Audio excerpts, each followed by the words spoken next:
ಯಾ ಕುಂದೇಂದು ತುಷಾರಹಾರದವಳ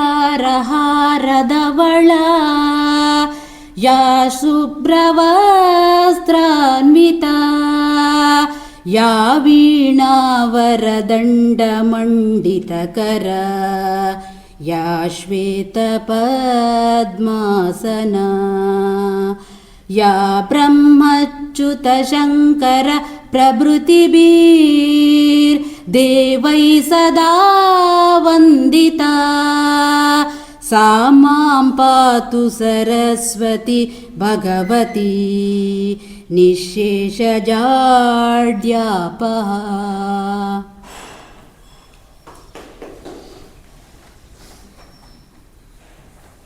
ಧನ್ಯವಾದಗಳು. ಈಗ ಸೇರಿದ ಸರ್ವರನ್ನು ಕೂಡ ಸ್ವಾಗತಿಸಬೇಕು ಅಂತ ಹೇಳಿ ಶ್ರೀಮಾನ್ ಕುಮಾರ್ ಪೆರ್ನಾಜೆ ಇವರಲ್ಲಿ ನಾನು ವಿನಂತಿ ಮಾಡಿಕೊಳ್ತಾ ಇದ್ದೇನೆ.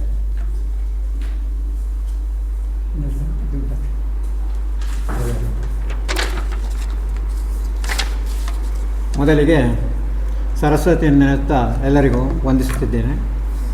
ಹಾಗೆ ನನ್ನ ಪಾಲಿಗೆ ಬಂದಂತಹ ಸ್ವಾಗತ ಕಾರ್ಯಕ್ರಮವನ್ನು ಮುಂದುವರಿಸಲು ಇಚ್ಛಿಸುತ್ತೇನೆ. ಮೊದಲಿಗೆ ಅಖಿಲ ಭಾರತ ಹವ್ಯಕ ಸಾಹಿತ್ಯ ಪರಿಷತ್ ಇದರ ಬಗ್ಗೆ ಪುತ್ತೂರು ತಾಲೂಕು ಸಮಿತಿಯಿಂದ ಪೌರಭ ನಾಮ ಸಂವತ್ಸರದಲ್ಲಿ ಯುಗಾದಿ ಪ್ರಯುಕ್ತ ವಿಶೇಷ ಕಾರ್ಯಕ್ರಮ ನಡೆಯುತ್ತಾ ಇದೆ. ನಮ್ಮ ಈ ವರ್ಷದ ಚೊಚ್ಚಲ ಹೊಸ ಕಾರ್ಯಕ್ರಮ. ಮೊದಲಿಗೆ ಸಮಾರಂಭದ ಅಧ್ಯಕ್ಷರು, ತಾಲೂಕು ಅಧ್ಯಕ್ಷರು ಆದಂತಹ ಗಣರಾಜ್ ಕುಂಬ್ಳೆ, ಹಿರಿಯ ಸಾಹಿತಿಗಳು, ನಿವೃತ್ತ ಪ್ರಾಂಶುಪಾಲರು, ಯಕ್ಷಗಾನದ ಅರ್ಥಧಾರಿಯಾಗಿ ಹಲವು ಕ್ಷೇತ್ರಗಳಲ್ಲಿ ನೈಪುಣ್ಯತೆಯನ್ನು ಸಾಧಿಸುವಂಥ ಗಣರಾಜ್ ಕುಂಬಳಿಗೆ ಅಖಿಲ ಭಾರತೀಯ ಸಾಹಿತ್ಯ ಪರಿಷತ್ ಕನ್ನಡ ಸಂಘದ ವತಿಯಿಂದ ಮತ್ತು ನನ್ನ ವತಿಯಿಂದ ವಿಶೇಷವಾಗಿ ಸ್ವಾಗತವನ್ನು ಕೋರ್ತಾ ಇದ್ದೇನೆ. ಹಾಗೆ ಇಂದಿನ ಸಮಾರಂಭದ ಉದ್ಘಾಟಕರಾಗಿ ವಿವೇಕಾನಂದ ಮಹಾವಿದ್ಯಾಲಯದ ಅಧ್ಯಕ್ಷರು ಆದಂತಹ ಡಾಕ್ಟರ್ ಶ್ರೀಪತಿ ಕಲ್ಲುರಾಯರು, ನಮ್ಮ ಗೌರವಾಧ್ಯಕ್ಷರು ಆದಂತಹ ಶ್ರೀಪತಿ ಕಲ್ಲುರಾಯರನ್ನು ಅಖಿಲ ಭಾರತೀಯ ಸಾಹಿತ್ಯ ಪರಿಷತ್ ಮತ್ತು ವೈಯಕ್ತಿಕವಾಗಿ ನಾನು ಸ್ವಾಗತಿಸ್ತಾ ಇದ್ದೇನೆ. ಹಾಗೆಯೇ ವಿಶೇಷ ಉಪನ್ಯಾಸ ನೀಡಲಿಕ್ಕೆ ಸ್ಥಳಾವಕಾಶವನ್ನು ನೀಡಿದ್ದಲ್ಲದೆ ತನ್ನ ವಿಶೇಷ ಉಪನ್ಯಾಸವನ್ನು ನೀಡಲಿರುವ ನಮ್ಮ ಆತ್ಮೀಯರು ಆದಂತಹ ಅವಿನಾಶ್ ಕೊಡಂಕೆರೆಯವರು, ಶಾಲೆಯ ಸರಸ್ವತಿ ವಿದ್ಯಾಮಂದಿರದ ಅಧ್ಯಕ್ಷರೂ ಆದಂತಹ ಇವರನ್ನು ಅಖಿಲ ಭಾರತೀಯ ಸಾಹಿತ್ಯ ಪರಿಷತ್ ಮತ್ತು ವೈಯಕ್ತಿಕವಾಗಿ ಸ್ವಾಗತಿಸ್ತಾ ಇದ್ದೇನೆ. ಹಾಗೆ ಇಂದಿನ ಮುಖ್ಯ ಅಭ್ಯಾಗತರಾಗಿರುವಂತಹ ಕೆ ವಿಷ್ಣು ಭಟ್ ಡಾಕ್ಟರ್, ಹಿರಿಯ ಸಾಹಿತಿಗಳು ಹಾಗೂ ನಿವೃತ್ತ ಅಧ್ಯಾಪಕರು, ಹಾಗೆ ನಮ್ಮೂರಲ್ಲೇ ಶಿಕ್ಷಕರು ಆಗಿ ಸೇವೆ ಸಲ್ಲಿಸಿದಂತಹ ವಿಷ್ಣು ಭಟ್ರು ಹಿಂದಿಯಲ್ಲಿ ವಿಶೇಷವಾಗಿ ಇಂದು ಉಪನ್ಯಾಸ ನೀಡಲಿಕ್ಕಿದ್ದಾರೆ. ಇವರನ್ನು ಅಖಿಲ ಭಾರತೀಯ ಸಾಹಿತ್ಯ ಪರಿಷತ್ ಹಾಗೂ ವೈಯಕ್ತಿಕವಾಗಿ ಸ್ವಾಗತವನ್ನು ಕೋರ್ತಾ ಇದ್ದೇನೆ.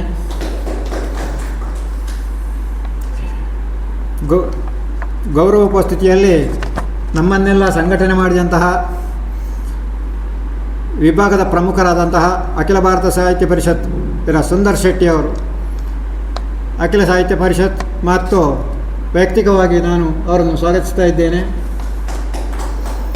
ಹಾಗೆ ಇಲ್ಲಿ ಸೇರಿದಂತಹ ನಮ್ಮ ಎಲ್ಲ ಸಾಹಿತ್ಯಾಭಿಮಾನಿಗಳು ಹಾಗೂ ಸಮಿತಿಯ ಪದಾಧಿಕಾರಿಗಳು, ಅಲ್ಲದೆ ಶಿಕ್ಷಕರು, ಶಿಕ್ಷಕಿಯರು ಆದಂಥ ಎಲ್ಲರನ್ನು ವೈಯಕ್ತಿಕವಾಗಿ ಮತ್ತು ಅಖಿಲ ಭಾರತೀಯ ಸಾಹಿತ್ಯ ಪರಿಷತ್ ಸಂಘದ ಪರವಾಗಿ ಸ್ವಾಗತಿಸುತ್ತಾ ನನ್ನ ಹೃದಯ ತುಂಬಿದ ಸ್ವಾಗತ ಭಾಷಣವನ್ನು ಇಲ್ಲಿಂದ ಕೊನೆಗೊಳಿಸ್ತಾ ಇದ್ದೇನೆ, ತೆರವುಗೊಳಿಸ್ತಾ ಇದ್ದೇನೆ.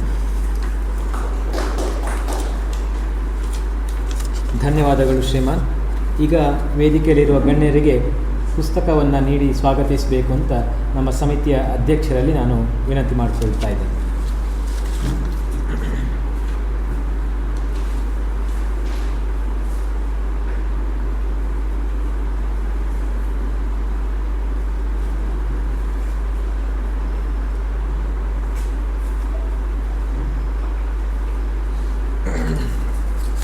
ಕಾರ್ಯಕ್ರಮದಲ್ಲಿ ಮುಂದಕ್ಕೆ ನಮ್ಮ ಇಡೀ ವರ್ಷದ ಚಟುವಟಿಕೆಗಳಿಗೆ ಮತ್ತು ಸಾಹಿತ್ಯದ ವಿವಿಧ ಕಾರ್ಯಕ್ರಮಗಳನ್ನು ದೀಪ ಬೆಳಗಿಸಿ ಉದ್ಘಾಟನೆ ಮಾಡುವಂಥ ಕಾರ್ಯಕ್ರಮ. ಇದನ್ನು ನೆರವೇರಿಸಲಿಕ್ಕಿರುವಂಥವರು ಡಾಕ್ಟರ್ ಶ್ರೀಪತಿ ಕಲ್ಲೂರಾಯ್ ಅವರು. ಶ್ರೀಮಾನ್ ದಯವಿಟ್ಟು ದೀಪವನ್ನು ಬೆಳಗಿಸಿ ಕಾರ್ಯಕ್ರಮವನ್ನು ಉದ್ಘಾಟನೆ ಮಾಡಬೇಕು.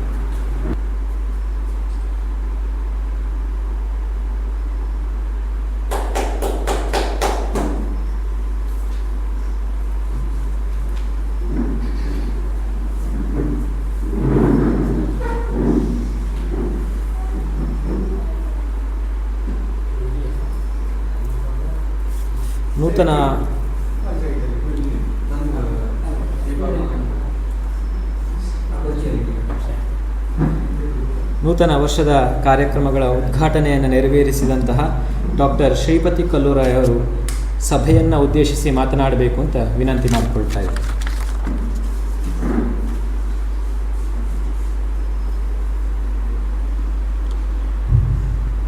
ಸಭೆಯಲ್ಲಿರುವ ಎಲ್ಲ ಗಣ್ಯರೇ, ಸಾಹಿತ್ಯ ಆಸಕ್ತಿ ಬಂಧುಗಳೇ, ಅಖಿಲ ಭಾರತ ಸಾಹಿತ್ಯ ಪರಿಷತ್ತಿನ ಪುತ್ತೂರು ವಿಭಾಗದ ಈ ವರ್ಷದ ಕಾರ್ಯಕ್ರಮ ಯುಗಾದಿಯ ವಿಶೇಷ ಕಾರ್ಯಕ್ರಮ. ಹೋದ ವರ್ಷ ಕೂಡ ಇಲ್ಲೇ ಆಗಿತ್ತು. ಆ ನಂತರ ಅದರ ಚಟುವಟಿಕೆಗಳು ಸ್ವಲ್ಪ ಹಿಂದುಳಿದಿತ್ತು. ಬಹುಶಃ ಸಾಹಿತ್ಯದ ಪ್ರಾಮುಖ್ಯತೆಯನ್ನು ನಾವು ಇನ್ನೂ ಹೆಚ್ಚು ಒತ್ತಿ ಹೇಳಬೇಕಾದ ಅವಶ್ಯಕತೆ ಇದೆ. ಒಂದು ಸಮಾಜವನ್ನು ತಿದ್ದುವುದಕ್ಕೆ ಅಥವಾ ನಿರ್ದಿಷ್ಟ ದಾರಿಯಲ್ಲಿ ಅದು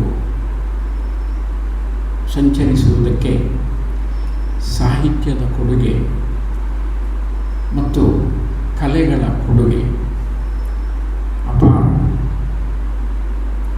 ನಾವು ಶಿಕ್ಷಣದಲ್ಲಿ ಪದವಿ ಪಡೀತೇವೆ. BA ಇರ್ಬೋದು, BSc ಇರ್ಬೋದು, MA MSc ಇರ್ಬೋದು. ಅದು ಬೇರೆ ಬೇರೆ ಸಂಸ್ಥೆಗಳಲ್ಲಿ, ಕೈಗಾರಿಕೆಗಳಲ್ಲಿ ಉದ್ಯೋಗಕ್ಕೆ ಅರ್ಹತೆಯನ್ನು ಕೊಡುವ ಶಿಕ್ಷಣ ಮಾತ್ರ ಬಿಟ್ಟರೆ, ಉದ್ಯೋಗಿಗಳಾದ ಮೇಲೆ ಬದುಕುವುದಕ್ಕೆ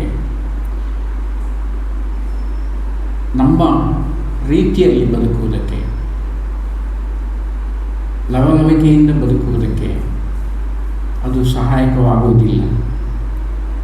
ಅದರ ಜೊತೆಗೆ ಸಾಹಿತ್ಯ ಕಲೆಗಳನ್ನು ನಾವು ಒಗ್ಗೂಡಿಸಿಕೊಟ್ಟರೆ ಬದುಕನ್ನು ನಾವು ಲವಲವಿಕೆಯಿಂದ ಮುಂದುವರಿಸಲಿಕ್ಕೆ ಸಾಧ್ಯ ಆಗ್ತದೆ.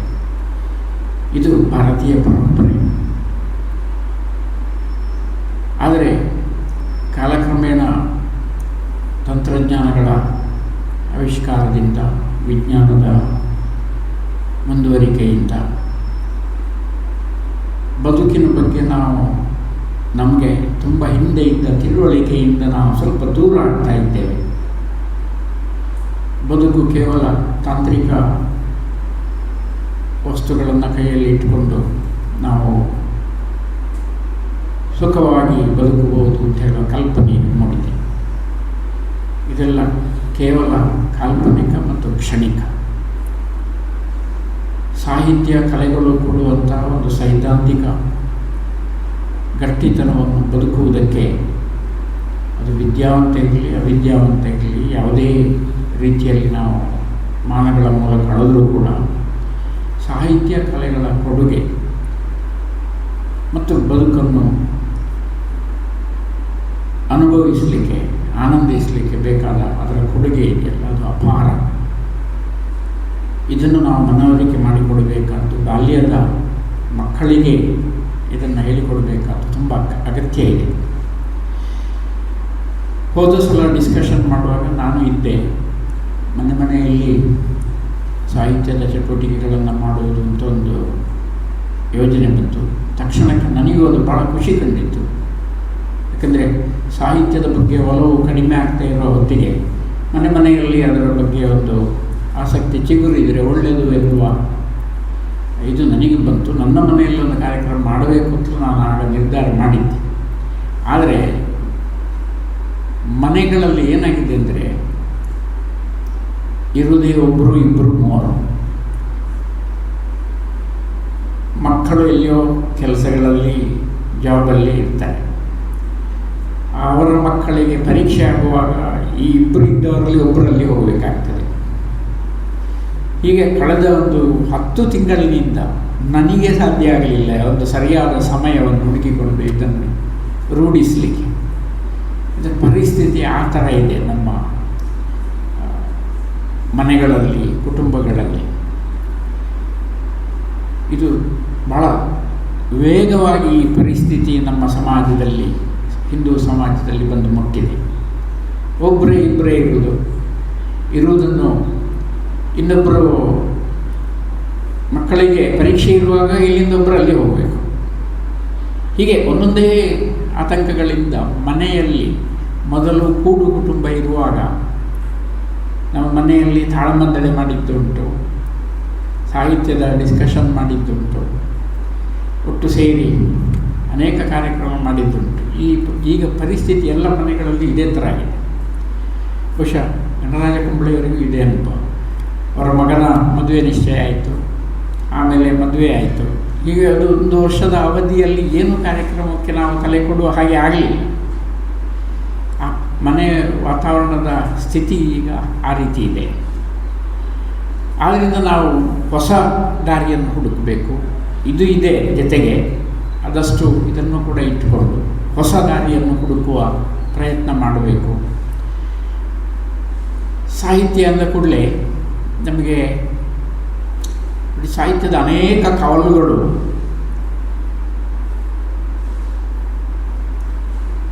ಬೆಳೀತಾ ಇರುವುದು ಅದು ದುರಂತಮಯವಾಗಿ ನಮ್ಮ ತತ್ವಕ್ಕೆ ಅಥವಾ ನಮ್ಮ ತಿಳುವಳಿಕೆಗೆ, ನಮ್ಮ ಅನುಭವಕ್ಕೆ, ನಮ್ಮ ಸಂಪ್ರದಾಯಕ್ಕೆ ಒಪ್ಪಿಕೊಳ್ಳದೇ ಇರುವ ಸಾಹಿತ್ಯದ ಗೆಲ್ಲುಗಳು ಬೆಳೀತಾ ಇರ್ತವೆ. ಇದೇನು ಹೊಸ್ತಲ್ಲ. ಬಹುಶಃ ರಾಮಾಯಣ ಮಹಾಭಾರತ ಕಾಲಗಳಲ್ಲಿಯೂ ಈ ರೀತಿಯ ವಿಚಲಿತ ಅಥವಾ ವಿಕಲಿತ ಅಂಗಗಳು ಸಾಹಿತ್ಯದಲ್ಲಿ ಬೆಳೆದದ್ದಿದೆ. ಆದರೆ ಯಾವುದು ಸಾಹಿತ್ಯ, ಯಾವುದು ಸಮಾಜವನ್ನು ತಿದ್ದುವುದಕ್ಕೆ, ಬದುಕನ್ನು ಹಸನಾಗಿಸುವುದಕ್ಕೆ ಬೇಕೋ ಆ ಸಾಹಿತ್ಯಕ್ಕೆ ನಾವು ಬೆಂಬಲ ಕೊಡಬೇಕಾದ್ದು ಭಾಳ ಅಗತ್ಯ ಇದೆ. ಭಾಳ ಸುಂದರವಾದ ಲೋಕ ಸಾಹಿತ್ಯ ಮತ್ತು ಕಲೆಗಳು. ಕೆಲವೊಮ್ಮೆ ಪ್ರಾದೇಶಿಕತೆ ಇರ್ತದೆ ಕಲೆಗಳಲ್ಲಿ. ನೋಡಿ, ಯಕ್ಷಗಾನ ಅಂತಕೊಳ್ಳಿ, ದಕ್ಷಿಣ ಕನ್ನಡ, ಕರಾವಳಿಯ, ಕಾಸರಗೋಡು ಸಮೇತವಾದ ಈ ಪ್ರದೇಶದಲ್ಲಿ ನೀವು ಬೀದರ್, ರಾಯಚೂರಿಗೆ ಹೋಗಿ ಅವರಿಗೆ ಅದು ಎಂತಲೇ ಗೊತ್ತಿಲ್ಲ. ಇನ್ನೂ ಹಳ್ಳಿಯಲ್ಲಿ ಅವರ ಬಗ್ಗೆ ಗೊತ್ತಿಲ್ಲದೆ ಇರೋರು ತುಂಬ ಜನ ಇದ್ದಾರೆ. ಯಕ್ಷಗಾನ ಅಂತ ಕೇಳದೇ ಇದ್ದವರು ಇದ್ದಾರೆ. ಅಲ್ಲಿ ಅವ್ರದ್ದು ಬೇರೆ ಕಲೆಗಳಿರ್ತಾರೆ. ಹಾಗೆ ಭಾಳ ವೈವಿಧ್ಯವಾಗಿ, ಪ್ರಾದೇಶಿಕವಾಗಿ ಒಂದು ರಾಜ್ಯದ ಒಳಗೆ, ಒಂದು ಜಿಲ್ಲೆಯ ಒಳಗೆ ಅನೇಕ ಕಲೆಗಳನ್ನು ನಾವು ಗಮನಿಸಿದಾಗ ನಾವು ಎಲ್ಲ ದೇಶಕ್ಕಿಂತ ನಾವು ಸಾಹಿತ್ಯ ಮತ್ತು ಕಲೆಗಳಲ್ಲಿ ಶ್ರೀಮಂತರು ಅಂತ ನಮಗೆ ಅನಿಸ್ತದೆ. ಆದರೆ ಆ ಶ್ರೀಮಂತಿಕೆಯನ್ನು ತೋರಿಸಿಕೊಡುವ ಚಾಣಕ್ಯತನ ನಮ್ಮಲ್ಲಿಲ್ಲ, ಅಥವಾ ಅದನ್ನು ತೋರಿಸಿಕೊಡುವ ಛಲ ನಮ್ಮಲ್ಲಿಲ್ಲ. ನಮ್ಮಲ್ಲಿ ಅನೇಕ ಶ್ರೀಮಂತರಿದ್ದಾರೆ, ಅವರು ಶ್ರೀಮಂತಿಕೆಯನ್ನು ತೋರಿಸಿಕೊಡುವುದಿಲ್ಲ. ಕೆಲವೊಮ್ಮೆ ಅದು ಅಪಾಯವೇ. ಅವರು ಶ್ರೀಮಂತರು ಎನ್ನುವುದು ಸಮಾಜಕ್ಕೆ ತೋರಿಸಿಕೊಡಬೇಕಾದ ರೀತಿಗಳು ಬೇರೆ ಬೇರೆ ಇರ್ತವೆ. ವೈಯಕ್ತಿಕವಾಗಿ ಇಂಗ್ಲೀಷ್ನಲ್ಲಿ ಒಂದು ಗಾದೆ ಇದೆ, ಫೀಲಿಂಗ್ಸ್ ಆಫ್ ಇಂಪಾರ್ಟೆನ್ಸ್ ಮನುಷ್ಯನನ್ನು ಹಾಳು ಮಾಡುತ್ತದೆ ಅಂತ. ನಾನೇ ಒಬ್ಬ ವ್ಯಕ್ತಿ ಶ್ರೀಮಂತಿಕೆಯನ್ನು ತೋರಿಸುವುದು ಹಾಗಲ್ಲ. ದಾನ ಮಾಡುವುದರ ಮೂಲಕ, ಒಳ್ಳೆಯ ಕಾರ್ಯಗಳಿಗೆ ಬೆಂಬಲಿಸುವುದರ ಮೂಲಕ. ಸೊ ಹೀಗೆ ಸಾಹಿತ್ಯದ ಕಲೆಗಳ ಶ್ರೀಮಂತಿಕೆಯನ್ನು ಹೊಂದಿರುವ ಈ ಭಾರತ ಅದನ್ನು ಪ್ರದರ್ಶಿಸುವಲ್ಲಿ ಇತ್ತೀಚೆಗೆ ಬಹಳ ಕಷ್ಟವನ್ನು ಕಾಣ್ತಾ ಇದೆ. ಬಹಳ ನೈಜವಾದ ಕಲೆಗಳು, ನೈಜವಾದ ಸಾಹಿತ್ಯದ ರೂಪಗಳು. ನೀವು ಹಾಗೆ ಅಂತ ನೋಡಿದರೆ ಇಂಗ್ಲೀಷ್ ಸಾಹಿತ್ಯವೂ ಹಾಗೆ. ಬಹುಶಃ ನಮಗೆ ಸ್ವಾತಂತ್ರ್ಯ ಸಿಕ್ಕಿದ ಪ್ರಾರಂಭದಲ್ಲಿ ನಾವೆಲ್ಲ ಬ್ರಿಟಿಷರ ಪ್ರಭಾವದಿಂದ ಇಂಗ್ಲೀಷ್ ಸಾಹಿತ್ಯಕ್ಕೆ ಹುಚ್ಚೆದ್ದು ಬಿಟ್ಟಿದ್ದಾರೆ ನಮ್ಮವರು. ಆಗಿನ ಸಾಹಿತ್ಯದ ಪ್ರಕಾರಗಳೆಲ್ಲ ಕನ್ನಡದಲ್ಲಿದ್ದದ್ದು ಕೂಡ ಅದು ಇಂಗ್ಲೀಷ್ ಮಾದರಿಯ ಸಾಹಿತ್ಯಗಳಾಗಿ ಜನಪ್ರಿಯ ಆಯಿತು. ನಮಗೆ ನಮ್ಮದೇ ಆದ ಒಂದು ದಾರಿ ಇದೆ, ನಮ್ಮದೇ ಆದ ಒಂದು ಚೌಕಟ್ಟಿದೆ, ನಮ್ಮದೇ ಆದ ಒಂದು ಆಯಾಮ ಇದೆ ಈ ಕಲೆಗಳಿಗಾಗಲಿ. ಮತ್ತು ನೈಜವಾಗಿ ಸಮಯದಿಂದ ಸಮಯಕ್ಕೆ ಬದಲಾಗ್ತಾ ಇರುವಂಥದ್ದು ಸಹಜ, ಅದನ್ನು ಕೂಡ ನಾವು ಟೀಕಿಸುವ ಹಾಗಿಲ್ಲ. ಬಟ್ ಅದರ ಮೂಲ ತತ್ವ, ಅದನ್ನು ಉಳಿಸಿಕೊಳ್ಳುವ ರೀತಿಯಲ್ಲಿ ಬದಲಾವಣೆಗಳನ್ನು ನಾವು ರೂಪಿಸ್ತಾ ಹೋಗಬೇಕು, ನಿರ್ದೇಶಿಸ್ತಾ ಹೋಗಬೇಕು. ಈ ನೆಲೆಯಲ್ಲಿ ಅಖಿಲ ಭಾರತ ಸಾಹಿತ್ಯ ಪರಿಷತ್ತು ಇಡೀ ದೇಶದಲ್ಲಿ ಆಯಾಯ ಪ್ರದೇಶಕ್ಕೆ ಏನೇನು ಬೇಕೋ, ಆಯಾಯ ವಿಭಾಗಗಳಲ್ಲಿ ಏನೇನು ಆಗಬೇಕೋ ಇದರ ಬಗ್ಗೆ ಜಾಗೃತೆಯಿಂದ ಮಾಡ್ತಾ ಇರೋದು ಒಳ್ಳೆಯ ಕೆಲಸ. ಆದರೆ ನಾವು ಜನಸಾಮಾನ್ಯರು ಅದಕ್ಕೆ ಬೆಂಬಲವನ್ನು ಕೊಡಬೇಕಂತ ತುಂಬ ಅವಶ್ಯಕತೆ ಇದೆ. ಶಿಕ್ಷಣದಲ್ಲಿ ಕೂಡ ಹಾಗೆ ತುಂಬ ಬದಲಾವಣೆಗಳಾಗ್ತಾ ಇರ್ತವೆ. ಹೈಸ್ಕೂಲ್ ಶಿಕ್ಷಣದಿಂದ ಈಗ ಹೈಸ್ಕೂಲ್ ಮುಗಿಸಿ ಅದಕ್ಕೆ ಬೇಕಾದ ಎಲ್ಲ ಕೋರ್ಸ್ಗಳನ್ನು ಮುಗಿಸಿ ನೀವು ಟೀಚರಾಗಿ ಬಂದು ಸೇರಿದ ಕೂಡಲೇ ನೀವು ಇರುವಾಗ ಇದ್ದ ಕಲಿಕೆಯ ರೀತಿಯೇ ಬೇರೆ ಇರ್ತದೆ, ಈಗ ಇರುವ ರೀತಿಯೇ ಬೇರೆ ಇರ್ತದೆ. ಅಷ್ಟು ಒಂದು 2, 3, 4 ವರ್ಷಗಳಲ್ಲಿ ಎಲ್ಲ ಬದಲಾವಣೆ ಆಗ್ತದೆ. ಈ ಪರಿಸ್ಥಿತಿಯಲ್ಲಿ ನಾವು ಸಾಹಿತ್ಯವನ್ನು ಹೇಗೆ ಬಿತ್ತಬಹುದು, ಹೇಗೆ ಬಿತ್ತಿ ಬೆಳೆಸಬಹುದು, ಅದರ ಬೇಸಾಯ ಮಾಡಬಹುದು ಎನ್ನುವುದರ ಬಗ್ಗೆ ಯೋಚಿಸಬೇಕಾದ ಭಾಳ ಅವಶ್ಯಕತೆ ಇದೆ. ಬಹುಶಃ ನಮ್ಮ ಈ ಕಾರ್ಯಕ್ರಮ ಆದ ನಂತರ, ಉಪನ್ಯಾಸ ಕಾರ್ಯಕ್ರಮ ಆದ ನಂತರ ಈ ವರ್ಷದ ಕಾರ್ಯಚಟುವಟಿಕೆಗಳ ಬಗ್ಗೆ ನಾವು ವಿಮರ್ಶೆ ಮಾಡುವುದುಂಟು. ಆಗ ನಾವು ಕೆಲವು ಯೋಚನೆಗಳನ್ನು ಹಾಕ್ಕೊಳ್ಬೋದು. ನಾನು ಒಂದು ವಿಷಯ ಈಗಲೇ ಹೇಳಿಬಿಡ್ತೇನೆ. ಮನೆಯಲ್ಲಿ ಅಂತ ಯಾವ ರೀತಿ ನಾವು ಮಾಡಿಕೊಂಡಿದ್ದೆವೋ ಅದನ್ನು ಜೀವಂತವಾಗಿ ಇರಿಸಿಕೊಂಡು ಸಾಧ್ಯವಾದಷ್ಟು ಈ ವರ್ಷ ಆದರೂ ಮುಂದುವರಿಸುವ ಹಾಗೆ ನೋಡುವಂಥದ್ದು. ಜೊತೆಗೆ ನಮ್ಮ ವ್ಯಾಪ್ತಿಯ ಒಳಗೆ ಇರುವ ಹೈಸ್ಕೂಲ್ಗಳನ್ನು ಗುರುತಿಸಿ ಪ್ರತಿ ತಿಂಗಳು ಒಂದು ಹೈಸ್ಕೂಲ್ನಲ್ಲಿ ಒಂದು ಕಾರ್ಯಕ್ರಮವನ್ನು ಮಾಡುವಂಥದ್ದು. ಇದರಿಂದ ಆ ವಿದ್ಯಾರ್ಥಿಗಳಿಗೆ ಬಾಲ್ಯದಲ್ಲೇ ಆ ವಯಸ್ಸಿನಲ್ಲಿ ಸಾಹಿತ್ಯ ಆಸಕ್ತಿಯನ್ನು ಮೂಡಿಸುವುದಕ್ಕೆ ಸಾಧ್ಯವು. ಅದು ಉಪನ್ಯಾಸ ಮಾಡಬೇಕು ಅಥವಾ ಅವರಿಗೆ ಸಾಹಿತ್ಯದ ಬಗ್ಗೆ ಸಭೆ ಮಾಡಬೇಕು ಆ ರೀತಿ ಮಾಡೋದಕ್ಕಿಂತ ಈಗ ಹೊಸ ರೀತಿಯಲ್ಲೇ ಅವರಿಗೆ ಹೆಚ್ಚು ಇಂಪ್ಯಾಕ್ಟ್ ಆಗುವ ರೀತಿಯಲ್ಲಿ, ಹೆಚ್ಚು ಪರಿಣಾಮ ಬೀರುವ ರೀತಿಯಲ್ಲಿ ಒಂದು ಕಾರ್ಯಾಗಾರದ ನಮೂನೆ. ನಾವು ಕಾಲೇಜಲ್ಲಿ ಒಂದು ಈ ಕಾರ್ಟೂನಿಸ್ಟ್ಗಳನ್ನು ಕರೆಸಿ ಒಂದು ಕಾರ್ಯಾಗಾರ ಮಾಡಿಸಿದೆವು. ಒಳ್ಳೆಯ ರೆಸ್ಪಾನ್ಸ್ ಬಂತು. ಸಂಜೆಯೊಳಗೆ ಒಂದು 5-6 ವಿದ್ಯಾರ್ಥಿಗಳು ಕಾರ್ಟೂನ್ ಮಾಡುವುದನ್ನು ಕಲಿತುಬಿಟ್ರು. ಕಾರ್ಟೂನ್ ಮಾಡೋದು ಹೇಗೆ ಅಂತ. ನಮ್ಮ ಜಿಲ್ಲೆಯಲ್ಲಿ ತುಂಬ ಲೀಡಿಂಗ್ ಕಾರ್ಟೂನಿಸ್ಟ್ಗಳಿದ್ದಾರೆ. ಅವ್ರನ್ನೆಲ್ಲ ಕರೆಸಿ ನಾವು ತುಂಬ ರೆಸ್ಪಾನ್ಸ್ ಇತ್ತು. ಮಕ್ಕಳು ಇಮಿಡಿಯೇಟ್ ಅಂಥದ್ದಕ್ಕೆ ರೆಸ್ಪಾನ್ಸ್ ಕೊಡ್ತಾರೆ. ಸೊ ಈ ರೀತಿ ಹೈಸ್ಕೂಲ್ ಮಟ್ಟದ ಮಕ್ಕಳಿಗೆ ಯಾವ ರೀತಿಯಲ್ಲಿ ಸಾಹಿತ್ಯದ ಕಲೆಗಳ ಬಗ್ಗೆ ನಾವು ಆಸಕ್ತಿ ಹುಟ್ಟಿಸಬಹುದು ಎನ್ನುವ ಯೋಜನೆ ಮಾಡಿಕೊಂಡ್ರೆ ಅದು ಅವರ ಬದುಕಿನ ಮುಂದೆ ಅವರು ಯಾವುದೋ ಸಾಫ್ಟ್ವೇರ್ ಕಂಪನಿಗೆ ಹೋಗಲಿ ಅಥವಾ ಯಾವುದೋ ಅಮೇರಿಕನ್ ಕಂಪನಿಗೆ ಹೋಗಲಿ, ಇದು ಅಚ್ಚಳಿಯದೆ ಅವ್ರ ಹತ್ರ ಉಳಿಯುವ ಸಾಧ್ಯತೆಗಳು ಹೆಚ್ಚು ಹೈಸ್ಕೂಲ್ ಮಟ್ಟದಲ್ಲಿ ಏನು ಕಲಿತಿದ್ದಾರೆ. ಈಗ ನನಗೆ ಈಗ ನೆನಪಿದೆ, ನಮಗೆ ಸುಮಾರು 70ರಿಂದ 75ನೇ ಇಸವಿಯ ಮಧ್ಯದಲ್ಲಿ ನಾನು ಹೈಸ್ಕೂಲ್ ಓದ್ತಾ ಇದ್ದಾಗ ಶಿವಣ್ಣಗೌಡರು ಅಂತ ಅವರು ಡ್ರಾಯಿಂಗ್ ಮಾಸ್ಟರ್. ಅವರು ಏನೆಲ್ಲ ಡ್ರಾಯಿಂಗ್ ಬಿಡಿಸಿದ್ದಾರೋ ಅದು ಈಗಲೂ ನನಗೆ ನೆನಪಿದೆ. ಈಗಲೂ ನನಗೆ ಅದು ಬಿಡಿಸ್ಲಿಕ್ಕೆ ಆಗ್ತದೆ. ಭಾಳ ಒಳ್ಳೆಯ ಡ್ರಾಯಿಂಗ್ ಮಾಸ್ಟರ್ ಅವರು. ಸೊ ಹಾಗೆ ಆ ಕಾಲದಲ್ಲಿ ನಮ್ಮ ಮೇಲೆ ಬಿದ್ದ ಪರಿಣಾಮ ಉಂಟಲ್ಲ, ಅದು ಶಾಶ್ವತವಾಗಿ ಉಳಿತದೆ. ನಾವು ಎಲ್ಲೇ ಹೋಗಲಿ, ಎಷ್ಟೇ ಮೇಲೆ ಹೋಗಿರಲಿ ಅಥವಾ ಎಷ್ಟೇ ಕಷ್ಟದಲ್ಲಿರಲಿ. ಆದ್ದರಿಂದ ಹೈಸ್ಕೂಲ್ ಮಕ್ಕಳಿಗೆ ಸಾಹಿತ್ಯದ ಸಣ್ಣ ಸಣ್ಣ ಕವನಗಳನ್ನು ಬರೆಯುವುದು, ಮಕ್ಕಳ ಸಾಹಿತ್ಯದ ಕುರಿತು ಹೆಚ್ಚು ಒತ್ತು ಕೊಡುವಂಥದ್ದು, ಮತ್ತು ಈ ರೀತಿಯ ಕಾರ್ಟೂನ್ಗಳು, ಚಿತ್ರ ಬಿಡಿಸುವಂಥದ್ದು, ಬೇರೆ ಬೇರೆ ಕಲೆಗಳ ರೂಪದಲ್ಲಿ ಆಕರ್ಷಕವಾಗಿ ಮಕ್ಕಳನ್ನು ಅದರಲ್ಲಿ ತೊಡಗಿಸಿಕೊಳ್ಳುವ ರೀತಿಯಲ್ಲಿ ನಾವು ಕಾರ್ಯಕ್ರಮಗಳನ್ನು ಹಾಕಿಕೊಂಡ್ರೆ, ಮನೆಗಳಲ್ಲಿ ಕಾರ್ಯಕ್ರಮದ ಜೊತೆಗೆ ಈ ಹೈಸ್ಕೂಲ್ ಮಟ್ಟದ ಒಂದು 10 ಹೈಸ್ಕೂಲನ್ನು ನಾವು ಐಡೆಂಟಿಫೈ ಮಾಡಿ 10 ತಿಂಗಳಿಗೆ 10 ಶಾಲೆಗಳಲ್ಲಿ ಅದು ಕೂಡ ಅಷ್ಟು ಸುಲಭ ಇಲ್ಲ. ಯಾಕಂದರೆ ಈ ಮನೆಯಲ್ಲಿ ಏನು ಸಮಸ್ಯೆ ಇದೆಯೋ ಅದೇ ಶಾಲೆಗಳಲ್ಲಿಯೂ ಸಮಸ್ಯೆ ಇದೆ. ಅದು ಶಾಲೆ ನಡೆಸುವವರಿಗೆ ಗೊತ್ತು. ಆದರೆ ನಾವೊಂದು 15 ಲೀಸ್ಟ್ ಮಾಡಿಕೊಂಡ್ರೆ ಒಂದು 7-8 ಶಾಲೆಗಳಲ್ಲಿ ಅದನ್ನು ನಡೆಸ್ಬೋದು. ಸೊ ಈ ರೀತಿಯ ಒಂದು ಯೋಜನೆ ಹಾಕ್ಕೊಂಡು ಮುಂದುವರೆದರೆ ಬಹುಶಃ ತುಂಬ ಒಳ್ಳೆಯದು ಅಂತ ನನಗೆ ಅನ್ನಿಸ್ತದೆ. ಅದರ ಜೊತೆಗೆ ಅನೇಕ ಈ ಹೆಚ್ಚು ಎಕ್ಸ್ಪೆನ್ಸಿವ್ ಅಲ್ಲದೇ ಇರುವ ಕರಕುಶಲ ಕಸೂತಿಗಳನ್ನು ಹೇಳಿಕೊಡುವಂಥದ್ದು ವಿದ್ಯಾರ್ಥಿಗಳಿಗೆ. ಮೇಡಮ್ ಅಂತ ಈಗ ಬ್ಯಾಗ್ ಇದು ಮಾಡ್ತಾ ಇದ್ದಾರೆ. ನಿಜವಾಗಿ ಆ ಥರದ ಇದನ್ನು ನಾವು ಶಾಲೆಗಳಲ್ಲಿ ಮಕ್ಕಳ ಎದುರು ಮಾಡ್ತಾ ಇದ್ದರೆ ತುಂಬ ಮೋಟಿವೇಶನಲ್ ಆಗಿ ಅದು ಕೆಲಸ ಮಾಡ್ತಾರೆ. ಸೊ ಈ ರೀತಿ ನಾವು ಹೊಸ ಹೊಸ ದಾರಿಗಳನ್ನು ಹುಡುಕಬೇಕಾದ ಅವಶ್ಯಕತೆ ಇದೆ. ಇಲ್ಲದಿದ್ದರೆ ಬಹುಶಃ ಏನು ನಾವು ಮಾಡರ್ನಿಟಿ ಅಂತ ಹೇಳ್ತೇವೆ ಅಥವಾ ವೈಜ್ಞಾನಿಕತೆ ಅಂತ ಹೇಳ್ತೇವೆ, ಇದೆಲ್ಲ ನಮ್ಮನ್ನು ಆವರಿಸಿ ನಾವು ಒಂದು ಸೊರಂಗದೊಳಗಿನ ಅಥವಾ ಬಾವಿಯೊಳಗಿನ ಕಪ್ಪೆಯಾಗಿ ಆಗುವ ಸಾಧ್ಯತೆ ಇದೆ.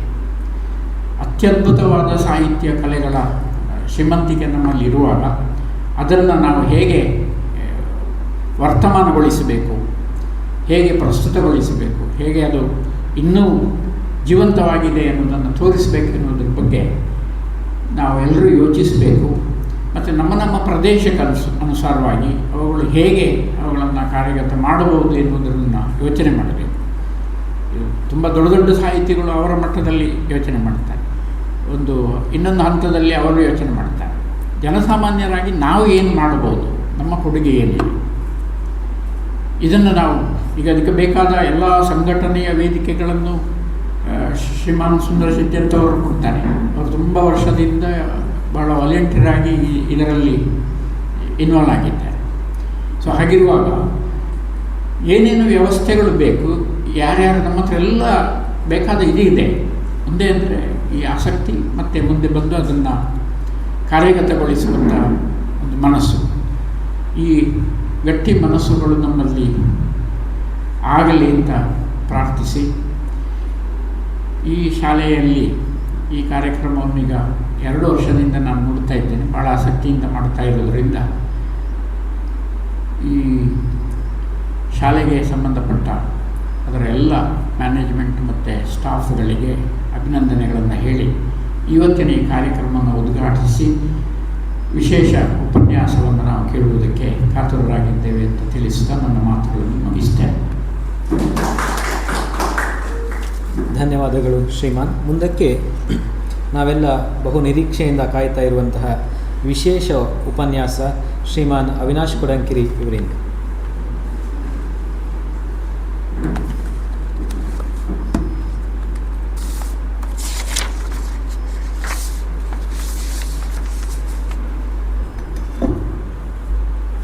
ವೇದಿಕೆಯಲ್ಲಿ ಉಪಸ್ಥಿತರಿರುವಂತಹ ಅಖಿಲ ಭಾರತೀಯ ಸಾಹಿತ್ಯ ಪರಿಷತ್ ಕರ್ನಾಟಕ ಪುತ್ತೂರು ಘಟಕದ ಅಧ್ಯಕ್ಷರಾಗಿರುವಂತಹ ಶ್ರೀಯುತ ಗಣರಾಜ್ ಕುಂಬ್ಳೆ ಸರ್ ಅವರೇ, ಹಾಗೆ ಉದ್ಘಾಟನೆಯನ್ನು ನೆರವೇರಿಸಿರುವಂತಹ ವಿವೇಕಾನಂದ ಮಹಾವಿದ್ಯಾಲಯದ ಅಧ್ಯಕ್ಷರಾಗಿರುವಂತಹ ಶ್ರೀಪತಿ ಕಲ್ಲುರಾಯ ಸರ್ ಅವರೇ, ಇವತ್ತು ಮುಖ್ಯ ಅತಿಥಿಗಳಾಗಿ ಆಗಮಿಸಿರುವಂತಹ ಹಾಗೂ ಅವರ ಪುಸ್ತಕದ ಮೇಲೆ ಇವತ್ತು ನಾವು ಮಾತಾಡಲಿಕ್ಕಿದ್ದೇವೆ ಡಾಕ್ಟರ್ ಕೆ ವಿಷ್ಣು ಅವರೇ, ಹಾಗೆ ಅಖಿಲ ಭಾರತೀಯ ಸಾಹಿತ್ಯ ಪರಿಷತ್ತಿನ ಸಂಘಟಕರಾಗಿರುವಂತಹ ಶ್ರೀ ಸುಂದರ ಶೆಟ್ಟರೆ, ಹಾಗೂ ಸಾಹಿತ್ಯ ಪರಿಷತ್ತಿನ ಸದಸ್ಯರೇ, ನಮ್ಮ ಶಾಲೆಯ ಎಲ್ಲ ಶಿಕ್ಷಕ ವೃಂದದವರೇ. ಮುಖ್ಯವಾಗಿ ಅಖಿಲ ಭಾರತೀಯ ಸಾಹಿತ್ಯ ಪರಿಷತ್ತು ಅನ್ನುವಂಥದ್ದು ಸಾಹಿತ್ಯದ ಕುರಿತಾಗಿ ಕೆಲಸ ಮಾಡ್ತಾ ಇರುವಂಥ ಅಖಿಲ ಭಾರತೀಯ ಸಂಘಟನೆ. ಹಾಗಾಗಿ ಅದರ ಧ್ಯೇಯೋದ್ದೇಶಗಳು ಉಳಿದ ಸಾಹಿತ್ಯ ಸಂಘಟನೆಗಳಿಗಿಂತ ಸ್ವಲ್ಪ ಭಿನ್ನವಾಗಿ ಎಲ್ಲವನ್ನು ಸಮಗ್ರವಾಗಿ ಒಳಗೊಳ್ಳುವಂತಹ ಒಂದು ಸಂಘಟನೆಯಾಗಿ ಅದು ಇದೆ. ಅದರ ಕಾರ್ಯಕ್ರಮದ ಮೊದಲನೆಯ ಕಾರ್ಯಕ್ರಮವನ್ನು ನಮ್ಮಲ್ಲಿ ಹಮ್ಮಿಕೊಳ್ಳಲಿಕ್ಕೆ ನಾನು ಭಾಳ ಸಂತೋಷ ಪಡ್ತಾ ಇದ್ದೇನೆ. ಹಾಗೆ ಕಳೆದ ವರ್ಷ ಕೂಡ ನಾವು ಇದನ್ನು ಮಾಡಿದ್ದೆವು. ಈ ಒಂದು ಕಾರ್ಯಕ್ರಮ ಕಳೆದ ವರ್ಷವೂ ಯಶಸ್ವಿಯಾಗಿತ್ತು. ಮೊನ್ನೆ ನಾವು ಹೀಗೆ ಮಾತಾಡುವಾಗ ಭಾಳ ತುರ್ತಾಗಿ ಅದು ರೂಪುಗೊಂಡಿರುವಂಥದ್ದು, 1 ವಾರ 10 ದಿವಸಗಳ ಒಳಗಡೆ ಇದು ರೂಪುಗೊಂಡಿರುವಂಥದ್ದು. ನಮ್ಮಲ್ಲಿ ಹೆಚ್ಚು ಇದನ್ನು ಕೇಳುವಂತಹ ಶ್ರೋತೃಗಳ ಸಂಖ್ಯೆ ಸ್ವಲ್ಪ ಕಡಿಮೆ ಅಂತ ಆದರೂ ಕೂಡ ಎಲ್ಲರೂ ಬಂದವರು ಒಬ್ಬೊಬ್ಬರು ಕೂಡ ಒಳ್ಳೆಯ ಶ್ರೋತೃಗಳೇ ಆದದ್ದರಿಂದ ಅದಕ್ಕೆ ಮೌಲ್ಯ ಇದೆ ಅಂತ ಭಾವಿಸ್ತಾ, ಇವತ್ತು ನಾವು ಭಾಷೆಯ ಬಗ್ಗೆ ಒಂದು ಮಾತಾಡೋದು ಅಂತ ಮೊನ್ನೆ ಚರ್ಚೆ ಮಾಡಿಕೊಂಡೆವು. ಆಮೇಲೆ ಅದು ಸ್ವಲ್ಪ ವ್ಯತ್ಯಾಸ ಆಯಿತು. ಡಾಕ್ಟರ್ ಕೆ ವಿಷ್ಣು ಅವರ ಪುಸ್ತಕ ಐತರೇಯೋಪನಿಷತ್ತು, ಅದರ ಮೇಲೆ ಮಾತನಾಡಬೇಕು ಅಂತ ಹೇಳಿದರು. ಆದರೆ ಇದು ಬಹಳ ದೊಡ್ಡದಾದಂಥ ಸಂಗತಿ. ಸರ್ ಅವರನ್ನು ನಾನು ಅವರ ಹೆಸರನ್ನು ಕೇಳಿದ್ದೆ, ಅವರನ್ನು ಭೇಟಿಯಾಗಿರಲಿಲ್ಲ ನಾನು. ಆದರೆ ಬಹಳ ವಿಶಿಷ್ಟವಾದಂತಹ ಅವರ ವ್ಯಕ್ತಿತ್ವ. 3 ಭಾಷೆಗಳಲ್ಲಿ ಅವರು MA ಪಡೆದು BEd ಮಾಡಿ PhDಯನ್ನು ಪಡೆದು ಅಧ್ಯಾಪನ ಸುದೀರ್ಘವಾಗಿ ವಿವೇಕಾನಂದ ಕಾಲೇಜಿನಲ್ಲಿ ಮಾಡಿ ನಿವೃತ್ತರಾದವರು. ನಾವು ಅವರ ಶಿಷ್ಯರಲ್ಲ, ಬಹುಶಃ ಶಿಷ್ಯರಾಗಬೇಕಾಗಿತ್ತು ಅಂತ ಈಗ ಅನಿಸ್ತಾ ಇದೆ. ಅಷ್ಟು ವೈವಿಧ್ಯಮಯವಾದಂತಹ ಒಂದು ಅಧ್ಯಯನಶೀಲತೆ ಅವರದ್ದು, ಭಾಷೆಗಳ ಬಗ್ಗೆ ಮುಖ್ಯವಾಗಿ. ನನಗೆ ಸಹ ಗೊತ್ತಿರಲಿಲ್ಲ. ನಾನು ಅವರ ಪುಸ್ತಕವನ್ನು ನೋಡುವಾಗ ಅವರ ವೈವಿಧ್ಯಮಯ ಬರಹಗಳು ಕೂಡ ಹಾಗೇ ಇದೆ. ಸೂರದಾಸ ಮತ್ತು ರುದ್ರಭಟನ ತುಲನಾತ್ಮಕ ಅಧ್ಯಯನವನ್ನು ಮಾಡಿದ್ದಾರೆ. ಹಾಗೆಯೇ ಅದನ್ನು ಹಿಂದಿಯಲ್ಲಿ ಕೂಡ ಪ್ರಕಟ ಮಾಡಿದ್ದಾರೆ. ಮಾಂಡುಕ್ಯೋಪನಿಷತ್, ಗೌಡಪಾದೀಯ ಕಾರಿಕ, ಅದ್ವೈತ ಮತ್ತು ಇತರ 10 ಲೇಖನಗಳು, 3 ಉಪನಿಷತ್ತುಗಳು, ಈಶಾವಾಸ್ಯಕೇನ ಮುಂಡಕ, ಅಂತರ್ಯುದ್ಧ, ಮನೋವೈಜ್ಞಾನಿಕತೆ, ಐತರೇಯೋಪನಿಷತ್ತು, ಹಾಗೂ ಮೋದಿಜಿ ನಮ್ಮ ಮನೆಗೆ ಬಂದರು. ವಿಸ್ತಾರವಾದ ಹರಹು ಅವರ ಬರಹಗಳಿಗೆ. ಅಂತಹ ವಿಶಿಷ್ಟವಾದ ನಮಗೆ ಈ ರೀತಿ ಉಪನಿಷತ್ತು ಇದರ ಬಗ್ಗೆ ಬರೆದವರು ನಮ್ಮ ಪುತ್ತೂರಲ್ಲೇ ಇದ್ದಾರೆ ಅಂತ ನನಗೆ ಗೊತ್ತಿರಲಿಲ್ಲ.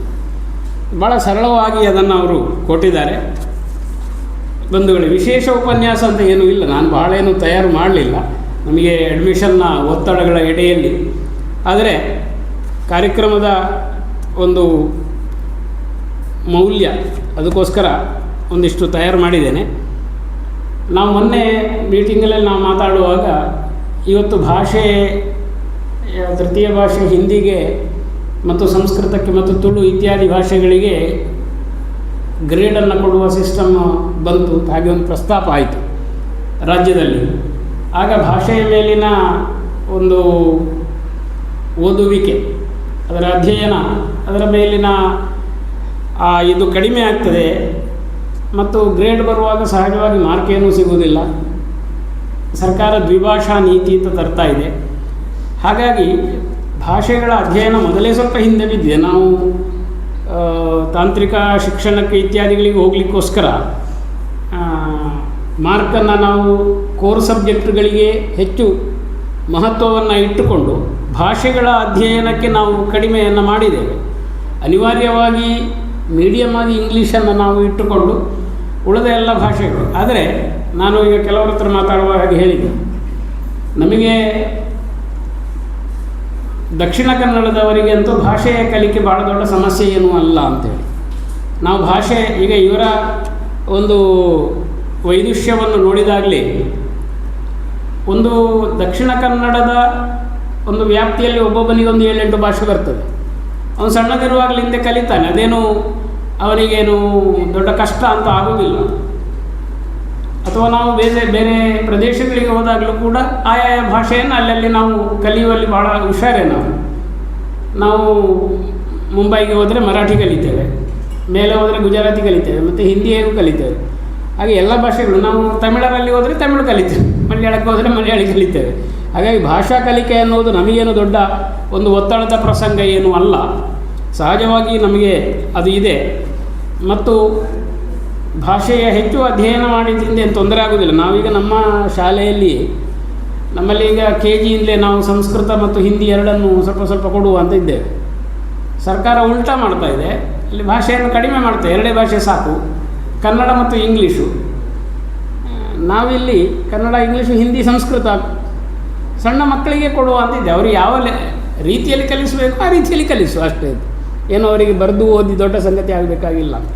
ಹಾಗಾಗಿ ಈ ಭಾಷೆ ಅನ್ನುವಂಥದ್ದು ಅದು ಕೇವಲ ನಮಗೆಲ್ಲ ಗೊತ್ತಿದೆ. ನಾವೆಲ್ಲ ಭಾಷಾ ಗಣರಾಜ ಕುಂಬ್ಳೆ ಸರ್ ಸುಮಾರು ವರ್ಷ ಅವರು ಈ ಭಾಷೆಯ ಬಗ್ಗೆ ಬಹಳ ಮಕ್ಕಳಿಗೆ ಬೋಧನೆಯನ್ನು ಮಾಡಿದವರು, ಕೆಲಸ ಮಾಡಿದವರು.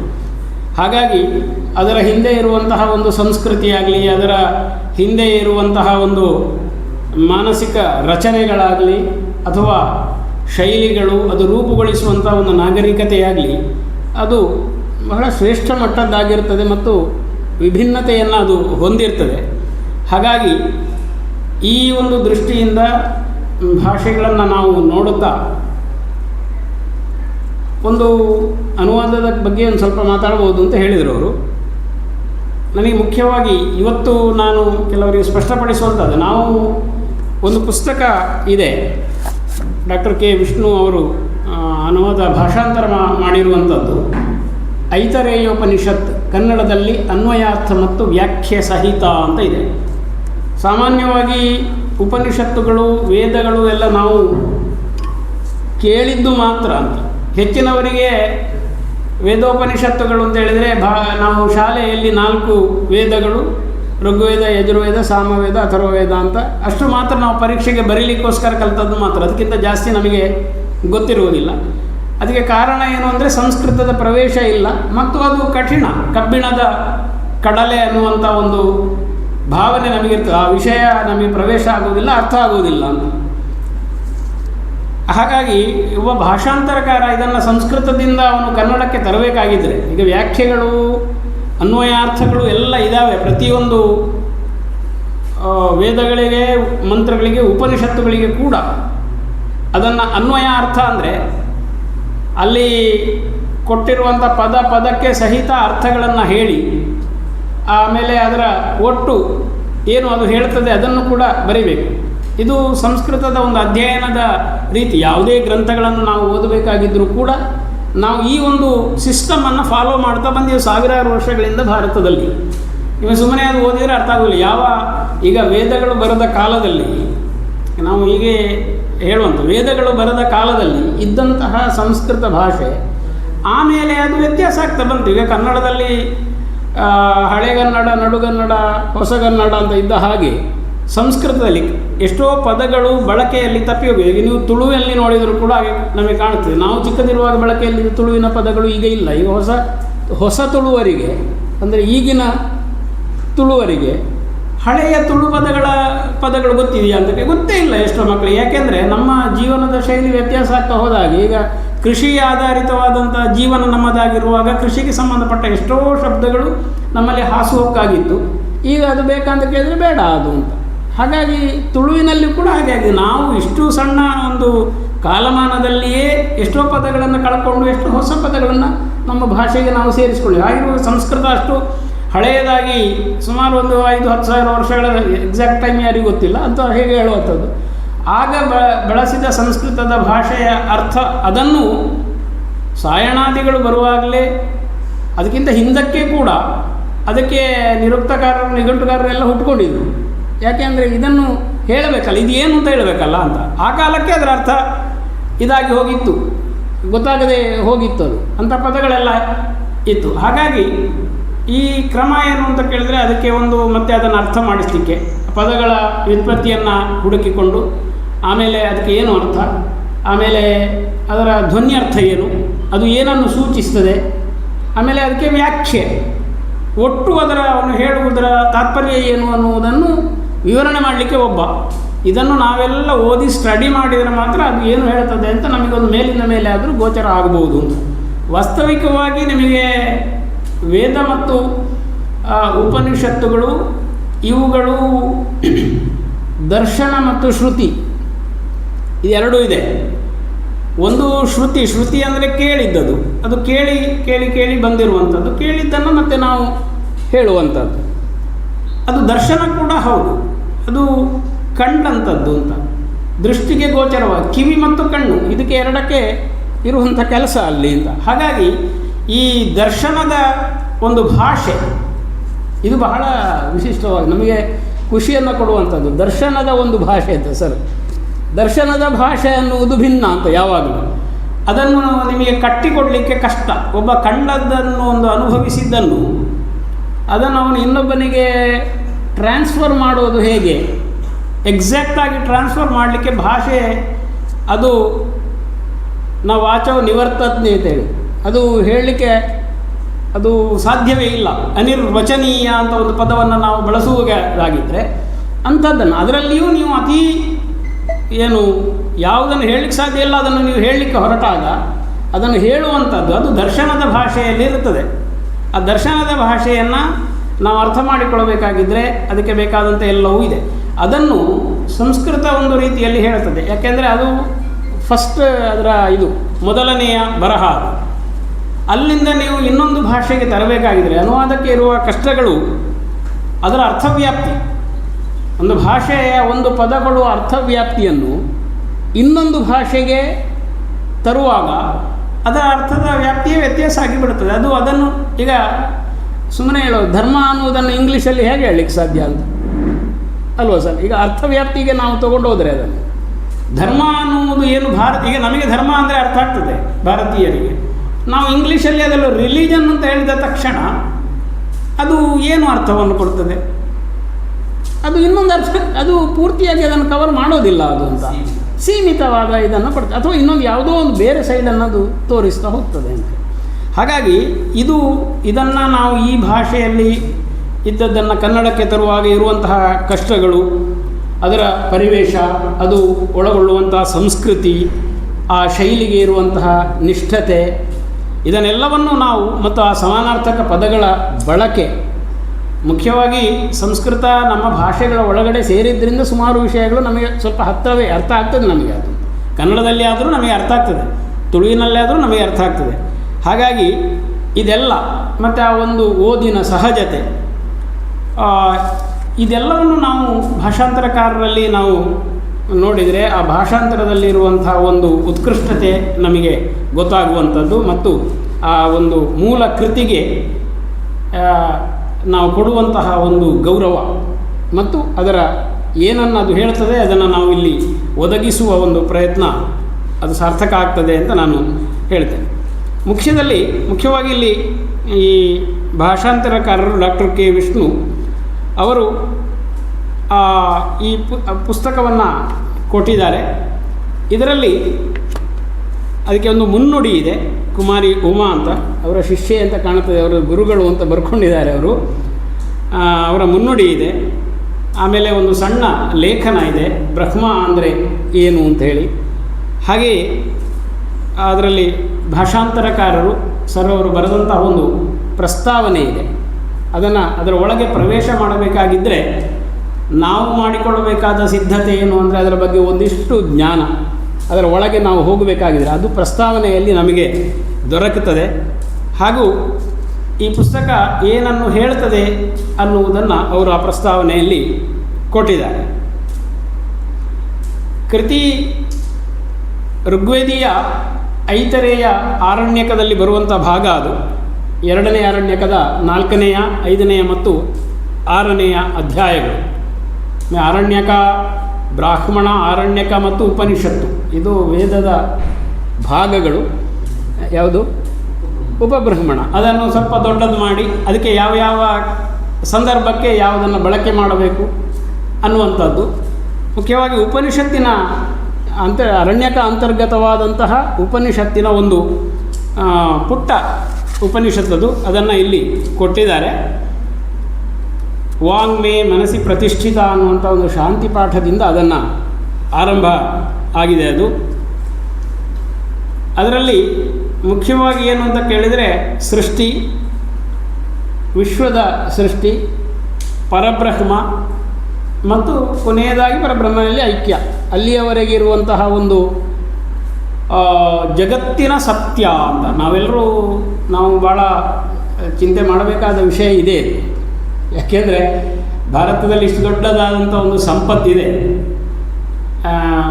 ಬರೀ ಒಂದು ಲೌಕಿಕಕ್ಕೆ ಬದುಕಿನ ಒಂದು ಪುಟ್ಟ ಒಬ್ಬ ವ್ಯಕ್ತಿ ಹುಟ್ಟಿದ, ಬದುಕಿದ, ಸತ್ತ, ಏನಾಯಿತು ಅಂತ ಕೇಳಿದ್ರೆ ಏನೂ ಇಲ್ಲ. ಅವನಿಗೆ ಯಾಕೆ ಬದುಕ್ತಾ ಇದ್ದಾನೆ, ಯಾಕೆ ಹುಟ್ಟಿದ್ದಾನೆ, ಯಾಕೆ ಸತ್ತಿದ್ದಾನೆ ಅದು ಬೇಡ. ಯಾಕೆ ಅಲ್ಲದೆ ಹೇಗೆ, ಏನು ಅನ್ನುವಂಥದ್ದರ ಒಂದು ಕ್ವಶ್ಚನ್, ಒಂದು ಕುತೂಹಲ ಬೇಕಲ್ಲ.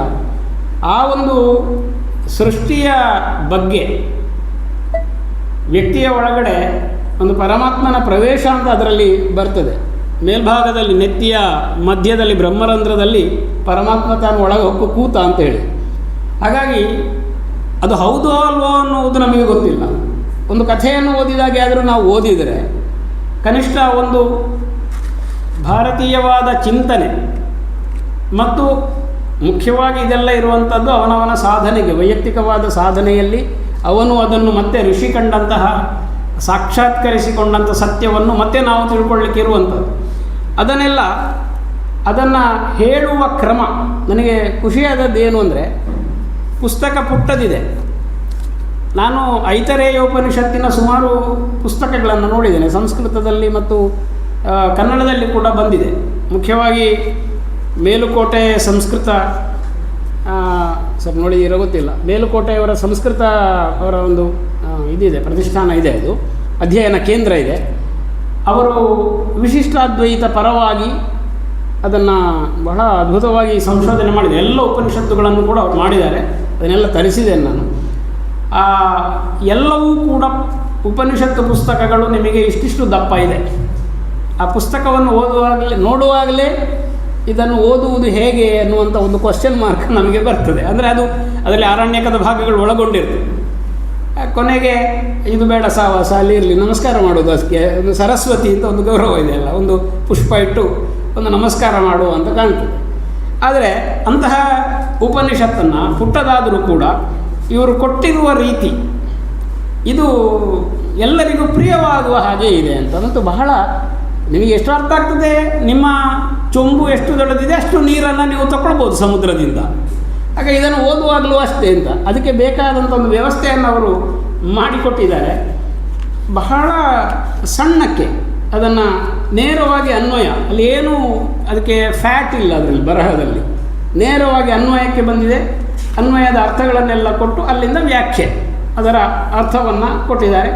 ಪ್ರತಿಯೊಂದು ಮಂತ್ರವೂ ಕೂಡ ಹಾಗೆಯೇ ಹೋಗ್ತಾ ಇದೆ. ಹಾಗಾಗಿ ಅವನವನು ಓದಿದ್ದು, ಅವನವನು ದಕ್ಕಿದ್ದು ಅವನಿಗೆ ಸರಳವಾಗಿ ಎಷ್ಟು ಸಿಗುತ್ತದೆ ಅನ್ನುವುದನ್ನು ಆ ಸರಳತೆ ಅವರಲ್ಲಿ ಆ ಬರಹದಲ್ಲಿ ಕಾಣುತ್ತದೆ. ಮತ್ತು ಎಲ್ಲಿಯೂ ಕೂಡ ಮೂಲಕ್ಕೆ ಅಪಚಾರವಾಗದ ಹಾಗೆ ಆ ಪದಗಳ, ಈಗ ನಿಮಗದು ಎಷ್ಟು ನಾನು ಹೇಳೋದು ರೀಚ್ ಆಗ್ತದೆ ನನಗೆ ಗೊತ್ತಿಲ್ಲ. ಟೆಕ್ನಿಕಲ್ ವರ್ಡ್ಸನ್ನು ಹೇಳುವಾಗ ಬಹಳ ಜಾಗ್ರತೆ ಬೇಕಾಗ್ತದೆ. ಅದು ಈ ಆಧ್ಯಾತ್ಮಿಕ ಲೋಕ ಅಂತೂ ಭಾಳ ವಿಚಿತ್ರವಾದದ್ದು. ಎಲ್ಲ ಈ ಆಧ್ಯಾತ್ಮ ಜೀವಿಗಳೆಲ್ಲ ಮಾತನಾಡುವುದು ನಮಗೆ ಸುಮಾರು ಅರ್ಥವೇ ಆಗುವುದಿಲ್ಲ. ಅವರು ಕೇಳುವುದು ನಮಗೆ ಅದು ರೀಚ್, ಅವರೇನೋ ಹೇಳ್ತಾರೆ, ದೊಡ್ಡದು ಸಂಗತಿ, ದೊಡ್ಡದು, ನಮಸ್ಕಾರ ಅಂತ ಹೇಳಿಬಿಡ್ತೇವೆ ಅಷ್ಟೇ, ಅದಕ್ಕಿಂತ ಜಾಸ್ತಿ ನಮಗೆ ಅರ್ಥ ಆಗುವುದಿಲ್ಲ. ಆದರೆ ಇಲ್ಲಿ ಇದನ್ನು ಎಷ್ಟು ಅವರು ಸರಳವಾಗಿ ಅರ್ಥ ಕೊಡಲಿಕ್ಕೆ ಸಾಧ್ಯ ಆಗ್ತದೆ ಅಷ್ಟು ಸರಳವಾಗಿ ಅದನ್ನು ಹೇಳಿದ್ದಾರೆ. ಹಾಗೆ ವಿಷಯವನ್ನು ನಾವು ಅರ್ಥ ಮಾಡಿಕೊಳ್ಳುವ ಒಂದು ಪ್ರವೇಶ ಅದು ಈ ಪುಸ್ತಕದಲ್ಲಿ ಬಹಳ ಚೆನ್ನಾಗಿದೆ. ಅದಕ್ಕೋಸ್ಕರ ನಾವಿದನ್ನು ಓದಬೇಕು. ಮತ್ತು ಉಳಿದ ಅವರ ಉಪನಿಷತ್ ಪುಸ್ತಕ ನಾನು ಓದಲಿಲ್ಲ, ಹಾಗಾಗಿ ಅದು ಕೂಡ ಇದೇ ರೀತಿಯಾಗಿ ಇರಬಹುದು ಅಂತ. ಭಾಳ ಸಣ್ಣ ಪುಸ್ತಕ, ನಿಮಗೆ ನೋಡುವ ಖುಷಿ ಆಗ್ತದೆ. ಒಂದು ಉಪನಿಷತ್ತು ಇಷ್ಟೇಯಾ ಅಂತ ನಾವು ಇಷ್ಟೇ ಅಂತ ಅಂದರೆ ಸಣ್ಣಕ್ಕೆ ಇಷ್ಟೇ ಸಣ್ಣಕ್ಕಿದೆಯಾ ಅಂತ ನಮಗೆ ಓದಬಹುದಾ, ನಮ್ಮ ತುತ್ತಿಗೆ ನಮ್ಮ ಬಾಯಿಗೆ ಹಿಡಿಬೋದಾ ಅಂತ ಕೇಳಿದರೆ ಅದು ಇದೆ. ಹಾಗಾಗಿ ವಿಶ್ವದ ಸೃಷ್ಟಿ ಹೇಗೆ ಆಯಿತು ಅಂತ ಒಂದು ಕುತೂಹಲ ಎಲ್ಲರಿಗಿದೆ ಅಲ್ಲ. ಇದು ನಾವಿದ್ದೇವಲ್ಲ ಇಲ್ಲಿ, ನಾವು ಇದೊಂದು ಜಗತ್ತು ಹೋಗ್ತಾ ಇದೆ, ಇದು ಎಲ್ಲಿಯೋ ಅಂತರಾಳದಲ್ಲಿ ತಿರುಗುವ ಭೂಮಿಯಲ್ಲಿ ನಾವು ನಿಂತಿದ್ದೇವೆ. ನಾವು ಕೂಡ ಕಂಡಾಪಟ್ಟೆ ಸ್ಪೀಡಲ್ಲಿ ತಿರುಗ್ತಾ ಇದ್ದೇವೆ ಅಂತ. ಅದು ಒಂದು ದಿವಸ ಭೂಮಿಯೂ ಕೊನೆ ಆಗ್ತದೆ, ಸೂರ್ಯನೂ ಕೊನೆ ಆಗ್ತದೆ. ಇದು ಎಂಥ ಕತೆ ಇದು ಅಂತ ಕೇಳಿದರೆ ಬೆಚ್ಚಾಗ್ತದೆ. ಆದರೆ ಅದರ ಸತ್ಯವನ್ನು ತಿಳಿಯುವಂತಹ ಒಂದು ಕನಿಷ್ಠ ನಮ್ಮ ಜೀವಮಾನ ಇನ್ನು ಕೆಲವು ವರ್ಷ ನಮಗೆ ಉಳಿದಿರ್ಬೋದು ಅಥವಾ ಯಾವಾಗ ಹೋಗ್ಬೋದು ಗೊತ್ತಿಲ್ಲ. ಅದರ ಒಳಗೆ ಒಂದಿಷ್ಟು ಹೀಗೆ ಉಂಟಲ್ಲ, ಗೃಹೀತ ಇವ ಕೇಶೇಶು ಮೃತ್ಯುನ ಧರ್ಮಮಾಚರೇತು ಅಂತ ನಮ್ಮ ಜುಟ್ಟಲ್ಲಿ ಮೃತ್ಯು ಹಿಡ್ಕೊಂಡಿದೆ ಅಂತೆ. ಅದು ಯಾವಾಗ ಬರ್ತದೆ ಗೊತ್ತಿಲ್ಲ. ಆದರೆ ಅದರ ಒಳಗೆ ಒಂದಿಷ್ಟು ಸತ್ಯವನ್ನು ನಮಗೆ ಹಿರಿಯರು ಅವರೇನೋ ಸಾಕ್ಷಾತ್ಕಾರ ಮಾಡಿಕೊಂಡಿದ್ದಾರೆ, ಆ ಸತ್ಯ ಬರೆದಿಟ್ಟಿದ್ದಾರೆ. ಅದನ್ನು ಓದಲಿಕ್ಕೋಸ್ಕರ, ಇದನ್ನು ತಿಳ್ಕೊಳ್ಳಿಕ್ಕೋಸ್ಕರ ನಾವು ಓದಬೇಕು. ಈ ಐತರೇಯದಲ್ಲಿ ಅದರ ಬಗ್ಗೆ ಸುಮಾರು ಕಥೆಗಳಿದ್ದಾವೆ. ನಾವು ಇತರ ಅನ್ನುವ ಒಬ್ಬಳು ಸ್ತ್ರೀ, ಇತರ ಅನ್ನುವ ಒಬ್ಬಳು ಸ್ತ್ರೀಯ ಮಗ, ಅವನು ಮಹಿದಾಸ ಅಂತ ಅವನಿಗೊಂದು ಹೆಸರು ಅಂತ ಸಹ ಹೇಳ್ತಾರೆ. ಇದರ ಬಗ್ಗೆ ಭಿನ್ನ ಭಿನ್ನ ಅಭಿಪ್ರಾಯಗಳಿದ್ದಾವೆ. ಮಾಂಡೂಕಿ ಅಂತ ಒಬ್ಬ ಋಷಿ, ಮಾಂಡೂಕಿಯ ಪತ್ನಿ ಇತರ ಅಂತ. ಇತರ ಅನ್ನುವುದು ಯಾಕೆ ಬಂತು ಅಂತ ಕ್ವಶನ್ ಮಾರ್ಕು. ಯಾಕೆ ಅಂದರೆ ಅವಳು ಅವನ ಜಾತಿಯವಳಲ್ಲ, ಅವಳು ಸ್ವಲ್ಪ ಅವನ ಜಾತಿಗಿಂತ ಕೆಳಜಾತಿಯವಳು. ಅಂತಹ ಪತ್ನಿಯಲ್ಲಿ ಜನಿಸಿದ ಅವನಿಗೆ ಸುಮಾರು ಜನ ಪತ್ನಿಯರಿದ್ದರು. ಅದರಲ್ಲಿ ಇತರ ಅನ್ನುವಳು, ಇತರ ಅದು ಹೆಸರು ಹೇಳ್ತದೆ ಅಂತ, ಅದು ಬೇರೆ ಅಂತ. ಅವಳಲ್ಲಿ ಜನಿಸಿದ ಮಗ ಇವನು ಋಷಿಯಾದ ದ್ರಷ್ಟಾರನಾದ ಅವನು ಮಂತ್ರಗಳನ್ನು ಕಂಡುಕೊಂಡ ಉಪನಿಷತ್ತು ಕೊಟ್ಟ ಮಹೀದಾಸ ಅಂತೇಳಿ, ಹಾಗಾಗಿ ಅದಕ್ಕೆ ಐತರೇಯ ಅಂತ ಬಂತು ಅಂತೇಳಿ. ಅವ ಕತೆ ಹೇಳೋದಾದರೆ ಬೋರ್ ಆಗೋದಕ್ಕೆ, ಕತೆ ಹೇಳೋದಾದರೆ ಅವನು ಮೂಗನಾಗಿದ್ದಂತೆ. ಅಂದರೆ ಮಾತು ಬರ್ತಿತ್ತು ಅವನಿಗೆ, ಮೌನವಾಗಿದ್ದಂತೆ, ಮಾತಾಡ್ತಾ ಇರಲಿಲ್ಲ. ಅದು ಯಾಕೆ ಅಂತ ಕೇಳಿದ್ದಕ್ಕೆ ಅವನ ತಂದೆಯ ಇತರ ಪತ್ನಿಯರ ಮಕ್ಕಳೆಲ್ಲ ದೊಡ್ಡ ದೊಡ್ಡ ಏನು ವೈದಿಕರಾಗಿದ್ದರು. ಅವರೆಲ್ಲೆಲ್ಲೋ ಮಂತ್ರಗಳನ್ನು ಎಲ್ಲ ಬಳಕೆ ಮಾಡ್ತಾಯಿದ್ರು, ಕರ್ಮಕಾಂಡಗಳನ್ನು ಮಾಡ್ತಾಯಿದ್ರು. ಇವನಿಗೇನು ಗೊತ್ತಿಲ್ಲ ಅಂತೇಳಿ ಇವನಿಗೆ ಸೈಡಿಗೆ ಇಟ್ಟಿದ್ದರು. ಕೊನೆಗೆ ಇವ ಎಂಥದೋ ಹೇಳುವಾಗ ಅವನ ಅಮ್ಮ ಅವನಿಗೆ ಬೈದಂತೆ, ಬಾಯಿ ಮುಚ್ಚಿಕೊಂಡು ಸುಮ್ಮನೆ ಇರು ಅಂತೇಳಿ. ಅದಕ್ಕೆ ಸುಮ್ಮನೆ ಆದ ಅಂತ. ಕೊನೆಗೆ ಒಂದು ದಿನ ಇವರು ಎಲ್ಲ ದೊಡ್ಡ ದೊಡ್ಡ ಯಾಗ ಯಜ್ಞಗಳನ್ನು ಮಾಡುವಾಗ ಇವನ ಅಮ್ಮನಿಗೆ ಸ್ವಲ್ಪ ನನ್ನ ಮಗ ಏನು ಇಲ್ಲ ಅಂತ ಅನಿಸಿತಂತೆ. ಈಗ ಅವರೆಲ್ಲ ಅಷ್ಟೆಲ್ಲ ಮಂತ್ರ ಇದೆಲ್ಲ ಹೇಳಿ ದೊಡ್ಡ ದೊಡ್ಡ ಯಜ್ಞ ಯಾಗಾದಿ ಮಾಡಿಸ್ತಾರೆ, ನೀನು ಇದ್ದೀಯಲ್ಲ ಅಂತ. ಆಗ ಮಾತಾಡು ಅಂತ ಹೇಳಿದಂತೆ. ಮಾತಾಡಲಿಕ್ಕೆ ಶುರು ಮಾಡಿದ. ಆಗ ಈ ದರ್ಶನಗಳನ್ನೆಲ್ಲ ಹೇಳಿದ ಅಂತ. ಇನ್ನೂ ಒಂದು ಕತೆ ಪ್ರಕಾರ ಯಾಜ್ಞವಲ್ಕ್ಯನ ಮಗ ಅಂತ ಇದೆ. ಯಾಜ್ಞವಲ್ಕ್ಯನಿಗೆ ಸುಮಾರು ಪತ್ನಿಯರಲ್ಲಿ ಬೇರೆ ಬೇರೆ ಮಕ್ಕಳಿದ್ದರು. ಅದರಲ್ಲಿ ಇವನ ಹೆಂಡತಿ ಇತರ ಅಂತ ಇದ್ಲು ಅಂತೇಳಿ, ಅವರ ಮಗ ಐತರೇಯ. ಅವನು ಕೊಟ್ಟದ್ರಿಂದ ಅದು ಐತರೇಯ ಉಪನಿಷತ್ತು ಅಂತ ಆಯಿತು ಅಂತ ಹೇಳಿ. ಹಾಗಾಗಿ ಇದೆಲ್ಲ ವಿಷಯಗಳನ್ನು 48 ಪುಟಗಳ ಈ ಪುಟ್ಟ ಪುಸ್ತಿಕೆಯಲ್ಲಿ ಗಹನವಾದ ತತ್ವವನ್ನು ಸರಳವಾದ ನಿರೂಪಣೆ, ಒಂದು ವಾಕ್ಯದಲ್ಲಿ ಹೇಳುವುದಾದರೆ ಗಹನವಾದ ತತ್ವವನ್ನು ಸರಳವಾದ ನಿರೂಪಣೆ, ಯಾವುದೇ ಅರ್ಥಚ್ಯುತಿ ಬಾರದ ಹಾಗೆ ನೇರವಾಗಿ ಇದರಲ್ಲಿ ನೀಡಿದ್ದಾರೆ. ಮತ್ತು ಅನ್ವಯಾರ್ಥ ಮತ್ತು ಪುಟ್ಟ ವ್ಯಾಖ್ಯೆ ಇರುವುದರಿಂದ ಓದುಗನಿಗೆ ಬಹಳ ಸರಳವಾಗಿ ಅದು ಅರ್ಥ ಆಗ್ತದೆ. ಅವರ ಎಷ್ಟು ವಿನಯಶೀಲತೆ ಇದೆ ಅಂದರೆ, ಆಗ ಶ್ರೀಪತಿ ಸರ್ ಹೇಳಿದರು ಏನು ಅಂತ ಕೇಳಿದರೆ, ಈಗೆಲ್ಲ ಏನು ಈಗ ನಮಗೆ ಇವರು ಎಲೆಮರೆಯ ಕಾಯಿ ಹಾಗೆ ಅಂತ ನನಗೆ ಅವರು ಅಷ್ಟು ಕಾಲೇಜಲ್ಲೆಲ್ಲ ಇದ್ದರು, ಅವರೆಲ್ಲ ಪರಿಚಯ ಇರ್ಬೋದು, ನಮಗೆ ಗೊತ್ತಿರಲಿಲ್ಲ ಅಷ್ಟೇ. ನಮ್ಮೂರಲ್ಲೇ ಇದ್ದರೂ ನಮಗೆ ಗೊತ್ತಾಗಿರೋದಿಲ್ಲ. ಈಗ ಏನು ಅಂತ ಕೇಳಿದರೆ, ನಿಮ್ಮೊಂದು ಪ್ರಶಸ್ತಿ ಬರಬೇಕಾಗಿದ್ದರೆ ಒಂದು ಬರೆದ್ರು ಕೂಡ ಕೆಲವು ಪ್ರಶಸ್ತಿಗೋಸ್ಕರವೇ ಬರೆಯುವುದು ಅಂತ ಇದೆ. ಬರೆಯುವುದರಲ್ಲಿ ಪ್ರಶಸ್ತಿಗೋಸ್ಕರವೇ ಬರೆಯುವುದು ಅಂತೆಲ್ಲ ಇದೆ. ಅದಕ್ಕೆ ಕೆಲವು ಟೆಕ್ನಿಕ್ಗಳು, ಚೌಕಟ್ಟುಗಳೆಲ್ಲ ಇದೆ. ನೀವು ಇಂಥ ವಲಯಕ್ಕೆ ಹತ್ತಿರ ಆಗಬೇಕಾದ್ರೆ ನೀವು ಈ ರೀತಿಯಾಗಿ ಬರೀಬೇಕು ಅಂತ ಗಂಡ್ರೆ ಸರಿ ಗೊತ್ತಿರ್ಬೋದು, ನಾನು ಹೇಳೋದು ಬಾಲಭಾಷಿತ ಆಗ್ಬೋದು ಅಲ್ವಾ. ನೀವೇ ಪ್ರಶಸ್ತಿ ಬರಬೇಕಾದ್ರೆ ಸಾಹಿತ್ಯ ಅಕಾಡೆಮಿ, ಜ್ಞಾನಪೀಠ ಎಲ್ಲ ಬರಬೇಕಾಗಿದ್ದರೆ ನೀವು ಈ ರೀತಿ ಬರೀಬೇಕು, ಇಂಥವರೆಗೆ ಹತ್ತಿರವಾಗುವ ರೀತಿಯಲ್ಲಿ ಬರೀಬೇಕು. ಹಾಗೆ ಬರೆದ್ರೆ ಅದು ನಿಮಗೆ ಸಿಗ್ತದೆ ಅಂತ. ಇಂಥದನ್ನೆಲ್ಲ ಬರೆದ್ರೆ ನಿಮಗೆ ಯಾರು ಪ್ರಶಸ್ತಿ ಕೊಡ್ತಾರೆ? ಅಥವಾ ಕೆಲವರು ಅವರು ಬರೆದದನ್ನೇ ಟಾಮ್ ಮಾಡಿಕೊಂಡು ತಾವೇ ಒಂದು ದೊಡ್ಡ ಸಂಗತಿಗಳಂತ ನಾವೇ ಹೇಳಿಕೊಳ್ಳೋದು.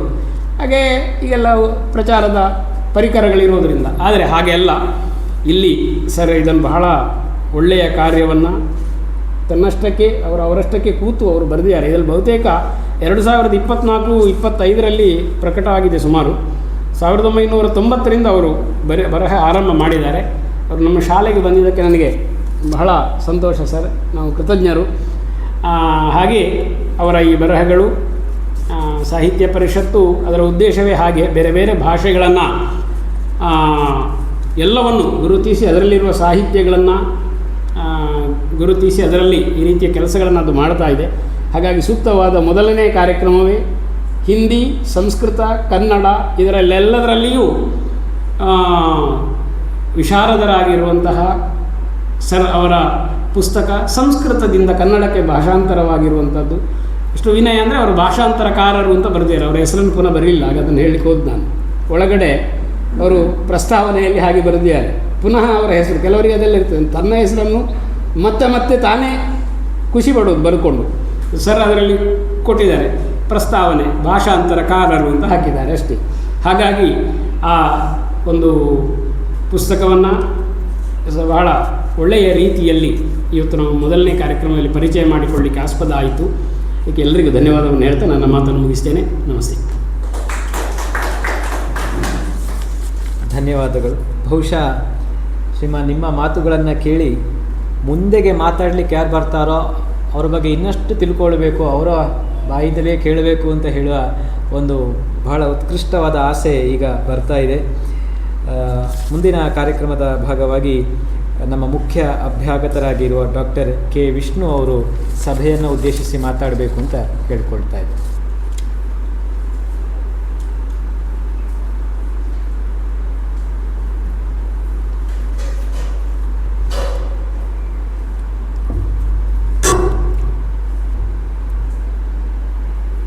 ಸಭೆಯ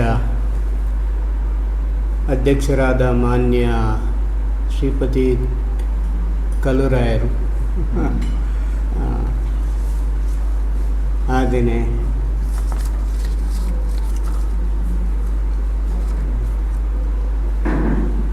ಶ್ರೀಯುತ ಕಲ್ಲುರಾಯರು ಅಧ್ಯಕ್ಷರು, ವಿವೇಕಾನಂದ ಮಹಾವಿದ್ಯಾಲಯ. ಇಲ್ಲಿ ಉದ್ಘಾಟನೆಯನ್ನು ಮಾಡಿದ್ದಾರೆ ಅವರು.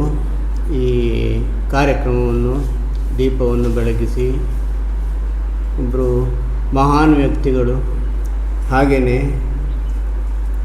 ಅಧ್ಯಕ್ಷತೆಯನ್ನು ವಹಿಸಿದಂಥ ಗಣರಾಜ ಕುಂಬ್ಳೆಯವರ ಮೊದಲು ನಾನು ನೋಡಿರ್ಬೋದು, ಇವತ್ತು ಕೂಡ ಪರಿಚಯ ಮಾಡಿಕೊಂಡು ಸಜ್ಜನಿಗೆಯ ವ್ಯಕ್ತಿ. ಅವರನ್ನು ಕಂಡು ನನಗೆ ತುಂಬ ಸಂತೋಷ ಆಯಿತು. ಹಾಗೆಯೇ ಅವಿನಾಶ್ ಕೊಡಂಕಿರಿಯವರು ಒಂದು ಪಾದರಸದ ಹಾಗೆ ಅಷ್ಟು ಆ್ಯಕ್ಟಿವ್ ಆಗಿ ಓಡಾಡ್ತಾರೆ, ಮಾತಾಡ್ತಾರೆ. ಇಂಥವರು ನಮಗೆ ನೂರಾರು ಜನ, ಸಹಸ್ರಾರು ಮಂದಿ ಬೇಕು. ಇಂಥ ಒಂದು ವಿದ್ಯಾಮಂದಿರವನ್ನು ಕಟ್ಟಿ ಬೆಳೆಸ್ತಾ ಇರುವವರಿಗೆ ಭಾಳ ವಿದ್ಯೆಗೂ ಅಷ್ಟೇ, ಜನರಿಗೂ ಅಷ್ಟೇ, ಸಮಾಜಕ್ಕೂ ಅಷ್ಟೇ ಉಪಕಾರ. ನನಗೂ ಭಾರಿ ಖುಷಿ ಆಯಿತು ಅವರನ್ನು ಕಂಡು, ಮಾತಾಡಿ, ಅವರ ಧ್ಯೇಯಗಳನ್ನು ಕೇಳಿ. ಹಾಗೆಯೇ ಇಲ್ಲಿ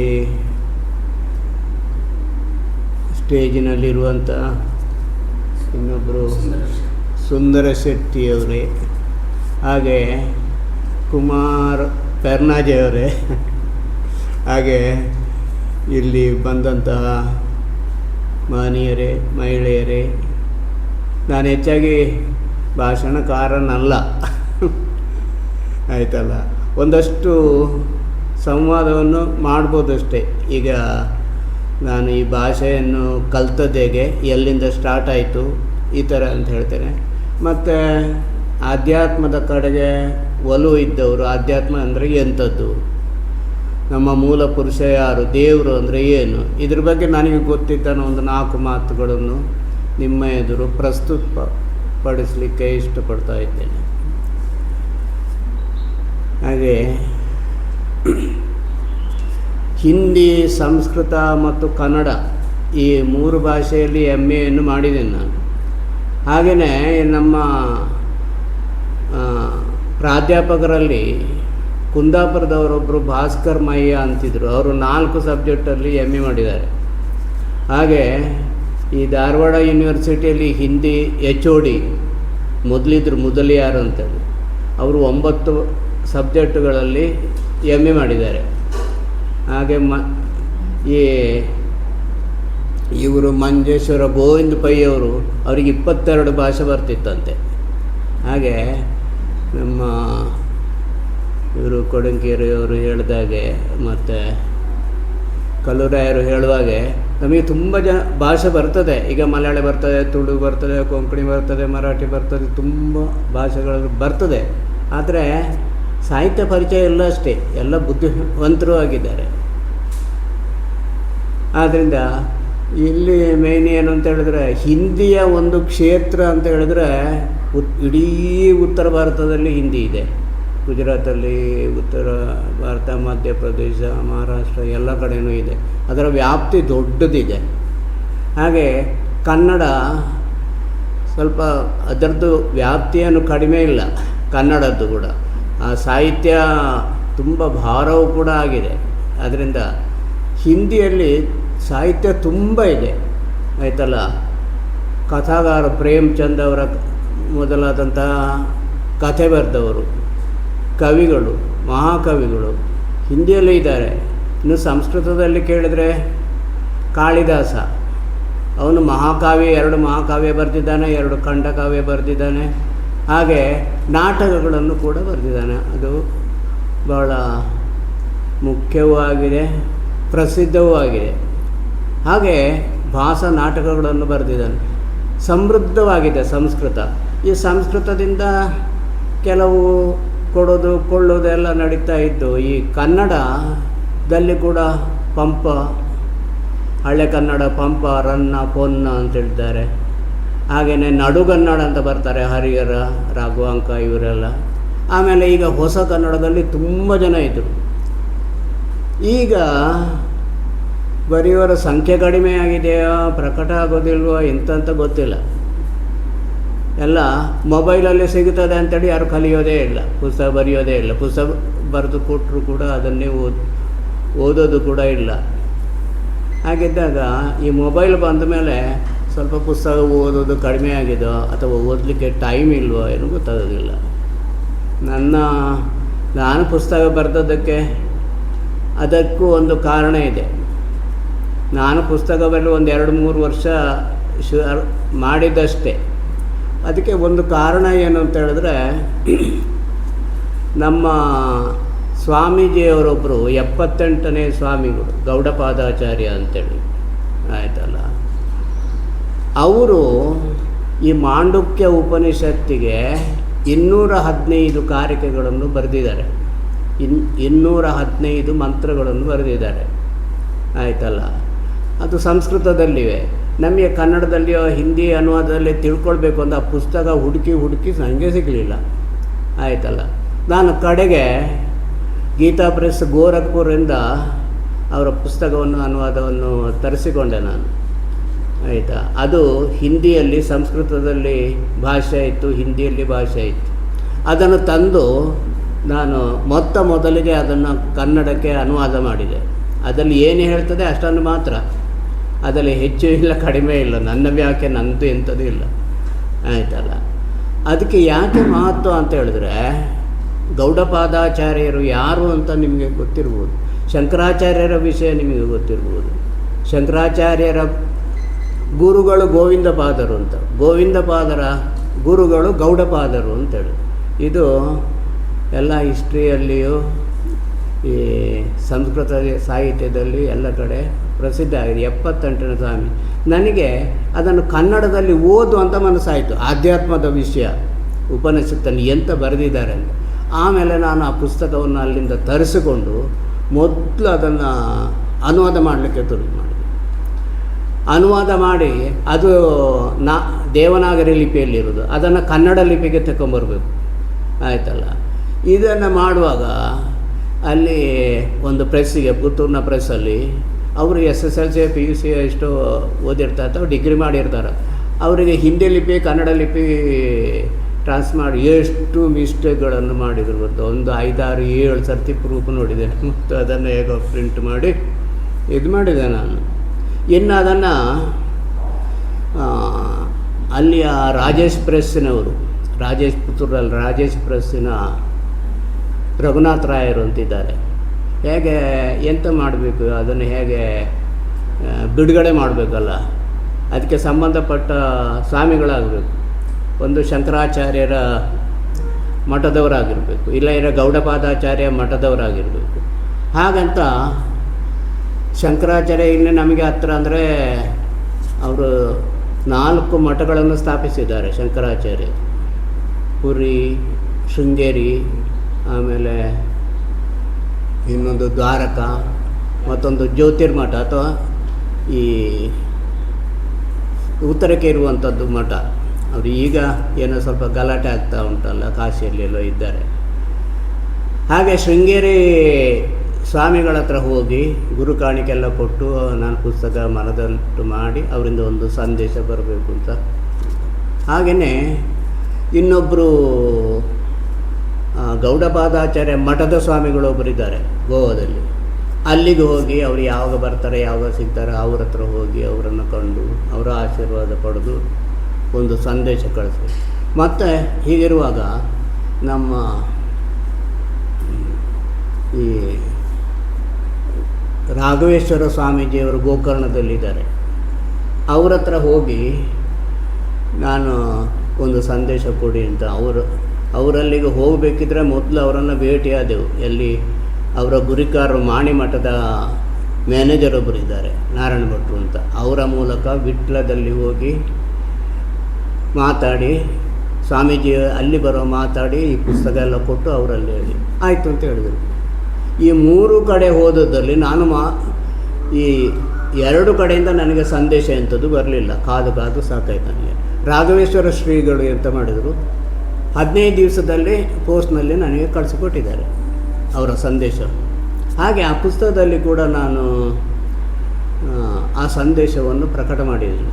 ಇನ್ನು ಆಮೇಲೆ ಅಲ್ಲಿಯೇ ಬಿಡುಗಡೆ ಮಾಡುವ ಅಂಥೇಳಿ ನಾವೆಲ್ಲ ಕೆಲವು ಜನ ಗೋಕರ್ಣಕ್ಕೆ ಬೆಳಗ್ಗೆ 5 ಗಂಟೆಗೆ ಹೋಗಿ, ಕೆಲವರು ಆ ಕೊಂಕೋಡಿ ಪದ್ಮನಾಭ ಭಟ್ರು, ಮತ್ತೊಬ್ಬರು ಕುಳು ಈಶ್ವರ ಭಟ್ರು ಬ್ಯಾಂಕ್ನಲ್ಲಿದ್ದು ರಿಟೈರ್ಡ್ ಆಗಿದ್ದಾರೆ, ಆಮೇಲೆ ನಾರಾಯಣ ಭಟ್ರು, ಆಮೇಲೆ ನಾನು ನಮ್ಮ ಅಳಿಯ ಕಾರಲ್ಲಿ ಹೋಗ್ಬೇಕಲ್ಲ, ಅಷ್ಟು ಹೋಗಿ ಸಂಜೆ ಹೊತ್ತಿನಲ್ಲಿ ಬಿಡುಗಡೆ ಮಾಡಿ ಇಲ್ಲಿ ತಂದು, ಆಮೇಲೆ ಇಲ್ಲಿ ಒಂದು ಬಿಡುಗಡೆ ಮಾಡಿದೆವು ಪುತ್ತೂರಿನಲ್ಲಿ, ಆಯಿತಲ್ಲ. ಅದರ ಒಟ್ಟಿಗೆ ಕೆಲವು ಲೇಖನಗಳನ್ನು ಇವರು ಕೊಡಂಕೇರಿಯವರು ಓದಿ ಹೇಳಿದ್ರಲ್ಲ, ಅದ್ವೈತ ಮತ್ತು ಇತರ ಲೇಖನಗಳನ್ನು, ಅದನ್ನೊಂದು ಪುತ್ತೂರಲ್ಲಿ ಬಿಡುಗಡೆ ಮಾಡಿದ್ದೆವು. ಆ ಪುಸ್ತಕ ನನ್ನಲ್ಲಿ ಕೆಲವು ಕಾಪಿ ಉಂಟು, ನಿಮಗೆ ಹೋಗುವಾಗ ಹೀಗೆ ಕೊಡ್ತೇನೆ ನಾನು. ಹಾಗೆ ನಮಗೆ ಉಪನಿಷತ್ತು ಅಂದರೆ ಏನಂತ, ಉಪನಿಷತ್ತು ಅಂತ ಹೇಳಿದ್ರೆ ಉಪ ಅಂದರೆ ಹತ್ತಿರ, ನಿಷತ್ತು ಅಂದರೆ ಕೂತ್ಕೊಳ್ಳಿಸಿ, ಶಿಷ್ಯನನ್ನು ಹತ್ತಿರ ಕೂತ್ಕೊಳ್ಳಿಸಿ ಮಾಡಿದಂಥ ಉಪದೇಶ. ಅದನ್ನು ವೇದಾಂತ ಅಂತೇಳಿಯೂ ಕರೀತಾರೆ. ವೇದಗಳ ಅಂತ್ಯಕಾಲದಲ್ಲಿ ಬರೆದಂಥ ಸಾಹಿತ್ಯ. ವೇದಗಳು ಅಂತ ಹೇಳಿದ್ರೆ ಬ್ರಾಹ್ಮಣ, ಆರಣ್ಯಕ, ಸಂಹಿತೆಗಳೆಲ್ಲ ಮೊದಲು ಆಗಿ ಲಾಸ್ಟಿಗೆ ವೇದಾಂತವನ್ನು ಬರೆದಿದ್ದು ಉಪನಿಷತ್ತನ್ನು. ಅದು 100 ಇದೆ, ಆದರೆ ಅದರಲ್ಲಿ ಕೆಲವು ಸಿಕ್ಕೇ ಇಲ್ಲ. ಸಿಕ್ಕಿದ್ದಲ್ಲಿ ಮುಖ್ಯ ಅದು ಒಂದು 9 ಉಪನಿಷತ್ತು ಒಂದು ಪುಸ್ತಕದಲ್ಲಿದೆ. ಒಂದು ಬೃಹದಾರಣ್ಯಕ ದೊಡ್ಡ ಉಪನಿಷತ್ತು, ದೊಡ್ಡ ಇಷ್ಟು ಪುಸ್ತಕ ಇದೆ. ಇನ್ನೊಂದು ಛಾಂದೋಗ್ಯ ಉಪನಿಷತ್ತು. ಇಷ್ಟು ಪುಸ್ತಕ ನಾನು ತರಿಸಿ ಆ 9 ಉಪನಿಷತ್ತಲ್ಲಿ ಒಂದು ಮಾಂಡೂಕ್ಯ ಉಪನಿಷತ್ತು, ಅತಿ ಚಿಕ್ಕ ಉಪನಿಷತ್ತು, ಅದನ್ನು ಅನುವಾದ ಮಾಡಿದೆ ಫಸ್ಟು. ಮತ್ತು ಒಂದೊಂದಾಗಿ ಅನುವಾದ ಮಾಡಿ 1ರಲ್ಲಿ 3 ಉಪನಿಷತ್ತು. ಹೀಗೆ ಉಪನಿಷತ್ತು ಅಂತ ಹೇಳಿದ್ರೆ ಹತ್ತಿರ ಕೂರಿಸಿ ಮಾಡಿದಂಥ ಒಂದು ಉಪದೇಶ.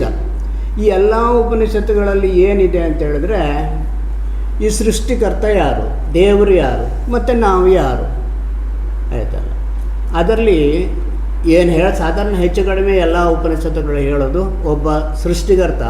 ನೀವು ಪರಬ್ರಹ್ಮ ಅಂತೇಳಿಯೂ ಕರಿಬೋದು, ಅವನನ್ನು ಪರಮೇಶ್ವರ ಅಂತೇಳಿಯೂ ಕರಿಬೋದು, ವಿಷ್ಣು ಅಂತೇಳಿಯೂ ಕರಿಬೋದು, ಯಾವ ಹೆಸರಿಂದ ಬೇಕಿದ್ರೂ ಕರಿಬೋದು. ಅದಕ್ಕೆ ಲಿಂಗಭೇದ ಇಲ್ಲ, ಗಂಡಸು ಹೆಂಗಸು ಅಂತಿಲ್ಲ. ಆಮೇಲೆ ಆಕಾರ ಇಲ್ಲ, ಗುಣ ಇಲ್ಲ, ಗೊತ್ತಾಯ್ತಲ್ಲ, ರೂಪ ಇಲ್ಲ. ಇದು ಪರಬ್ರಹ್ಮ ದೇವರು. ಆಮೇಲೆ ನಾವು ಈಗ ನಿಜವಾದ ದೇವರು ಅಂದರೆ ಹಾಗೆ ಇಡೀ ಬ್ರಹ್ಮಾಂಡಕ್ಕೆ ಒಬ್ಬನೇ ಇರುವಂಥ, ಇನ್ನೊಬ್ಬರು ಯಾರಿಲ್ಲ. ಆಮೇಲೆ ಈ ಉಳಿದವರು ಯಾರು, ಈ ಸೃಷ್ಟಿ ಹೇಗೆ ನಡೀತು ಅಂತ ಹೇಳಿದ್ರೆ, ನಮ್ಮದು ಕೂಡ ಆತ್ಮನೇ. ಅವನು ಪರಮಾತ್ಮ ಆದರೆ ನಾವು ಜೀವಾತ್ಮ. ಪರಮಾತ್ಮನಿಗೂ ಜೀವಾತ್ಮಗೂ ಹೆಚ್ಚು ವ್ಯತ್ಯಾಸ ಇದೆ. ಆದರೆ ಅವನು ಯಾವಾಗಲೂ ಇರುವಂಥದ್ದು, ಮೊದಲು ಇದ್ದ, ಈಗಲೂ ಇದ್ದ, ಮುಂದೆನೂ ಇರ್ತಾನೆ. ನಮ್ಮದು ಜೀವಾತ್ಮ ಅಂತ ಹೇಳಿದ್ರೆ ನಮಗೂ ಈ ಆತ್ಮಕ್ಕೆ ಮರಣ ಅನ್ನೋದಿಲ್ಲ, ಶರೀರಕ್ಕೆ ಮರಣ ಉಂಟು. ಯಾವಾಗ ಮರಣ ಬರ್ತದೆ ಅಂತ ನಮಗೆ ಹೇಳಲಿಕ್ಕೆ ಸಾಧ್ಯ ಇಲ್ಲ. ಹಾಗೆ ಈ ಪ್ರಳಯ ಆಗುವಾಗ ಒಮ್ಮೆ ಇಡೀ ನಾಶ ಆಗ್ತದೆ ಅಂತಲ್ಲ, ಮತ್ತೆ ಪುನಃ ಸೃಷ್ಟಿ ಮಾಡು. ಈ ಎಂಥ ಜೇಡರ ಹುಳ ಹೇಗೆ ಈ ಅದನ್ನು ಗೂಡಿನ ಒಳಗೆ ಹೋಗಿ ಎಲ್ಲವನ್ನು ಹೀರಿಕೊಳ್ತದೆ, ಆಮೇಲೆ ಪ್ರಳಯ ಎಲ್ಲ ಆದಮೇಲೆ ಎಲ್ಲ ಬಿಟ್ಟು ಬಿಡ್ತದೆ. ಹಾಗೆ ಪ್ರಳಯ ಕಾಲದಲ್ಲಿ ಪರಮಾತ್ಮ ಈ ಆತ್ಮಗಳನ್ನೆಲ್ಲ ತನ್ನೊಳಗೆ ಸೇರಿಸಿಕೊಳ್ತಾನೆ. ಪ್ರಳಯ ಆದಮೇಲೆ ಮತ್ತೆ ಸೃಷ್ಟಿ ಮಾಡೋದು ಎಲ್ಲ ಜೇಡರ ಹುಳುದಾಗಿ ಬಿಟ್ಟುಕೊಡ್ತಾನೆ. ಅಂತೂ ಈ ಆತ್ಮಕ್ಕೆ ಸಾವಿಲ್ಲ. ಮತ್ತು ಜೀವಿಗಳು ತುಂಬ ಇದೆ. ಮನುಷ್ಯನಿಗೆ ಒಂದು ವಿಶೇಷ ಸ್ಥಾನಮಾನ ಇದೆ, ಅವನಿಗೆ ಬುದ್ಧಿ ಇದೆ, ಮಾತನಾಡಲಿಕ್ಕೆ ಬರ್ತದೆ. ಆದ್ದರಿಂದ ಅತಿ ಶ್ರೇಷ್ಠ ಸೃಷ್ಟಿ ಅಂತ ಹೇಳಿದ್ರೆ ಮನುಷ್ಯ. ಅದರಲ್ಲಿ ಮನುಷ್ಯ ಅಂದರೆ ಒಂದೇ ಜಾತಿ, 2 ಜಾತಿ ಇಲ್ಲ, ಆಯ್ತಲ್ಲ. ಅಲ್ಲಿ ಅವನಿಗೆ ಶರೀರ ಸಾಯ್ತದೆ, ಆತ್ಮ ಇರ್ತದೆ. ಈ ಆತ್ಮ ಒಳ್ಳೆ ಕೆಲಸ ಮಾಡಿದರೆ ಆತ್ಮ ಹೋಗಿ ಪರಮಾತ್ಮನನ್ನು ಸೇರಿಕೊಳ್ತದೆ, ಮತ್ತು ಅವನಿಗೆ ಈ ಜನ್ಮಗಳಿಲ್ಲ. ಅದರಲ್ಲಿ ನಾವು ಬುದ್ಧಿಶಕ್ತಿ ನಮಗೆ ಕೊಟ್ಟಿರೋದ್ರಿಂದ ಒಂದಷ್ಟು ಜವಾಬ್ದಾರಿಗಳು ಇರ್ತವೆ. ನಾವೇನಾದರೂ ಕೆಟ್ಟದ್ದು ಮಾಡಿದರೆ, ತೊಂದರೆ ಮಾಡಿದರೆ ಬೇರೆ ಬೇರೆ ಬೇರೆ ಬೇರೆ ಜನ್ಮಗಳನ್ನು ಪ್ರಾಣಿಗಳ ಜನ್ಮ, ಪಕ್ಷಿಗೆ ಯಾವ ಜನ್ಮ ಹೀಗೆ ಅಂತ ಹೇಳ್ತಾರೆ, ಆಯಿತಾ. ಇದನ್ನು ನೋಡಿದವರು ಯಾರಿಲ್ಲ, ಬ್ರಹ್ಮನನ್ನು ನೋಡಿದವರು ಯಾರಿಲ್ಲ. ಆಮೇಲೆ ಸತ್ತ ಮೇಲೆ ನಾವು ಎಲ್ಲಿ ಹೋಗ್ತೇವೆ ಒಬ್ಬನಿಗೂ ಗೊತ್ತಿಲ್ಲ, ಎಲ್ಲಿಂದ ಬಂದಿದ್ದೇವೆ ಅದು ಗೊತ್ತಿಲ್ಲ, ಯಾವಾಗ ನಾವು ಹೋಗ್ತೇವೆ ಇಲ್ಲಿದ್ದನ್ನು ಬಿಟ್ಟು ಅದು ಗೊತ್ತಿಲ್ಲ, ಆಯ್ತಲ್ಲ. ನಾವಿಲ್ಲಿ ಜಗಳ ಆಡೋದು, ದುಡ್ಡು ಮಾಡೋದು, ಪ್ರತಿಷ್ಠೆ ಮಾಡ್ಕೊಳ್ಳೋದು, ಎಂಥದಕ್ಕೆ ನಮ್ಮ ವಿಷಯ ನನಗೆ ಗೊತ್ತಿಲ್ಲ, ಯಾಕೆ ಅಷ್ಟು ದುಡ್ಡು ಮಾಡ್ಕೊಳ್ಳೋದು. ನಮಗೆ ಒಂದು ಪ್ರೀತಿಯಿಂದ ನಾವು ಇರಬೇಕು, ಎಲ್ಲರೂ ಸಮಾನ, ಆಯ್ತಲ್ಲ. ಅದನ್ನು ಈ ಪ್ರಪಂಚವನ್ನು ದೇವರು ಕೊಟ್ಟಂಥ ಈ ನೇಚರನ್ನು ಇದನ್ನು ಹಾಳು ಮಾಡಿಕೊಂಡು ನೋಡಿ, ಎಲ್ಲ ಬೆಟ್ಟ ಗುಡ್ಡಗಳನ್ನೆಲ್ಲ ಕಡಿದು ಇದು ಮಾಡಿ, ಬೆಟ್ಟ ಗುಡ್ಡ ಇದ್ದರೆ ಮಳೆ ಬರ್ತದಲ್ಲ, ಎಲ್ಲ ಇದು ಸೈಟ್ ಮಾಡೋದು, ಎಲ್ಲ ಬೆಟ್ಟಗಳೇ ಇಲ್ಲ. ಆಮೇಲೆ ನೀರನ್ನು ಕೊಳಕು ಮಾಡಿ ಎಲ್ಲ ತ್ಯಾಜ್ಯಗಳನ್ನೆಲ್ಲ ನೀರಿಗೆ ಬಿಡೋದು, ನದಿಗೆ ಬಿಡೋದು. ಆಮೇಲೆ ವಾಯು, ಪಂಚಮಹಾಭೂತಗಳು ಅಂತ ಹೇಳಿದ್ರೆ ವಾಯು, ಗಾಳಿಯನ್ನು ಪೊಲ್ಯೂಟ್ ಮಾಡಿ ಆಯಿತು.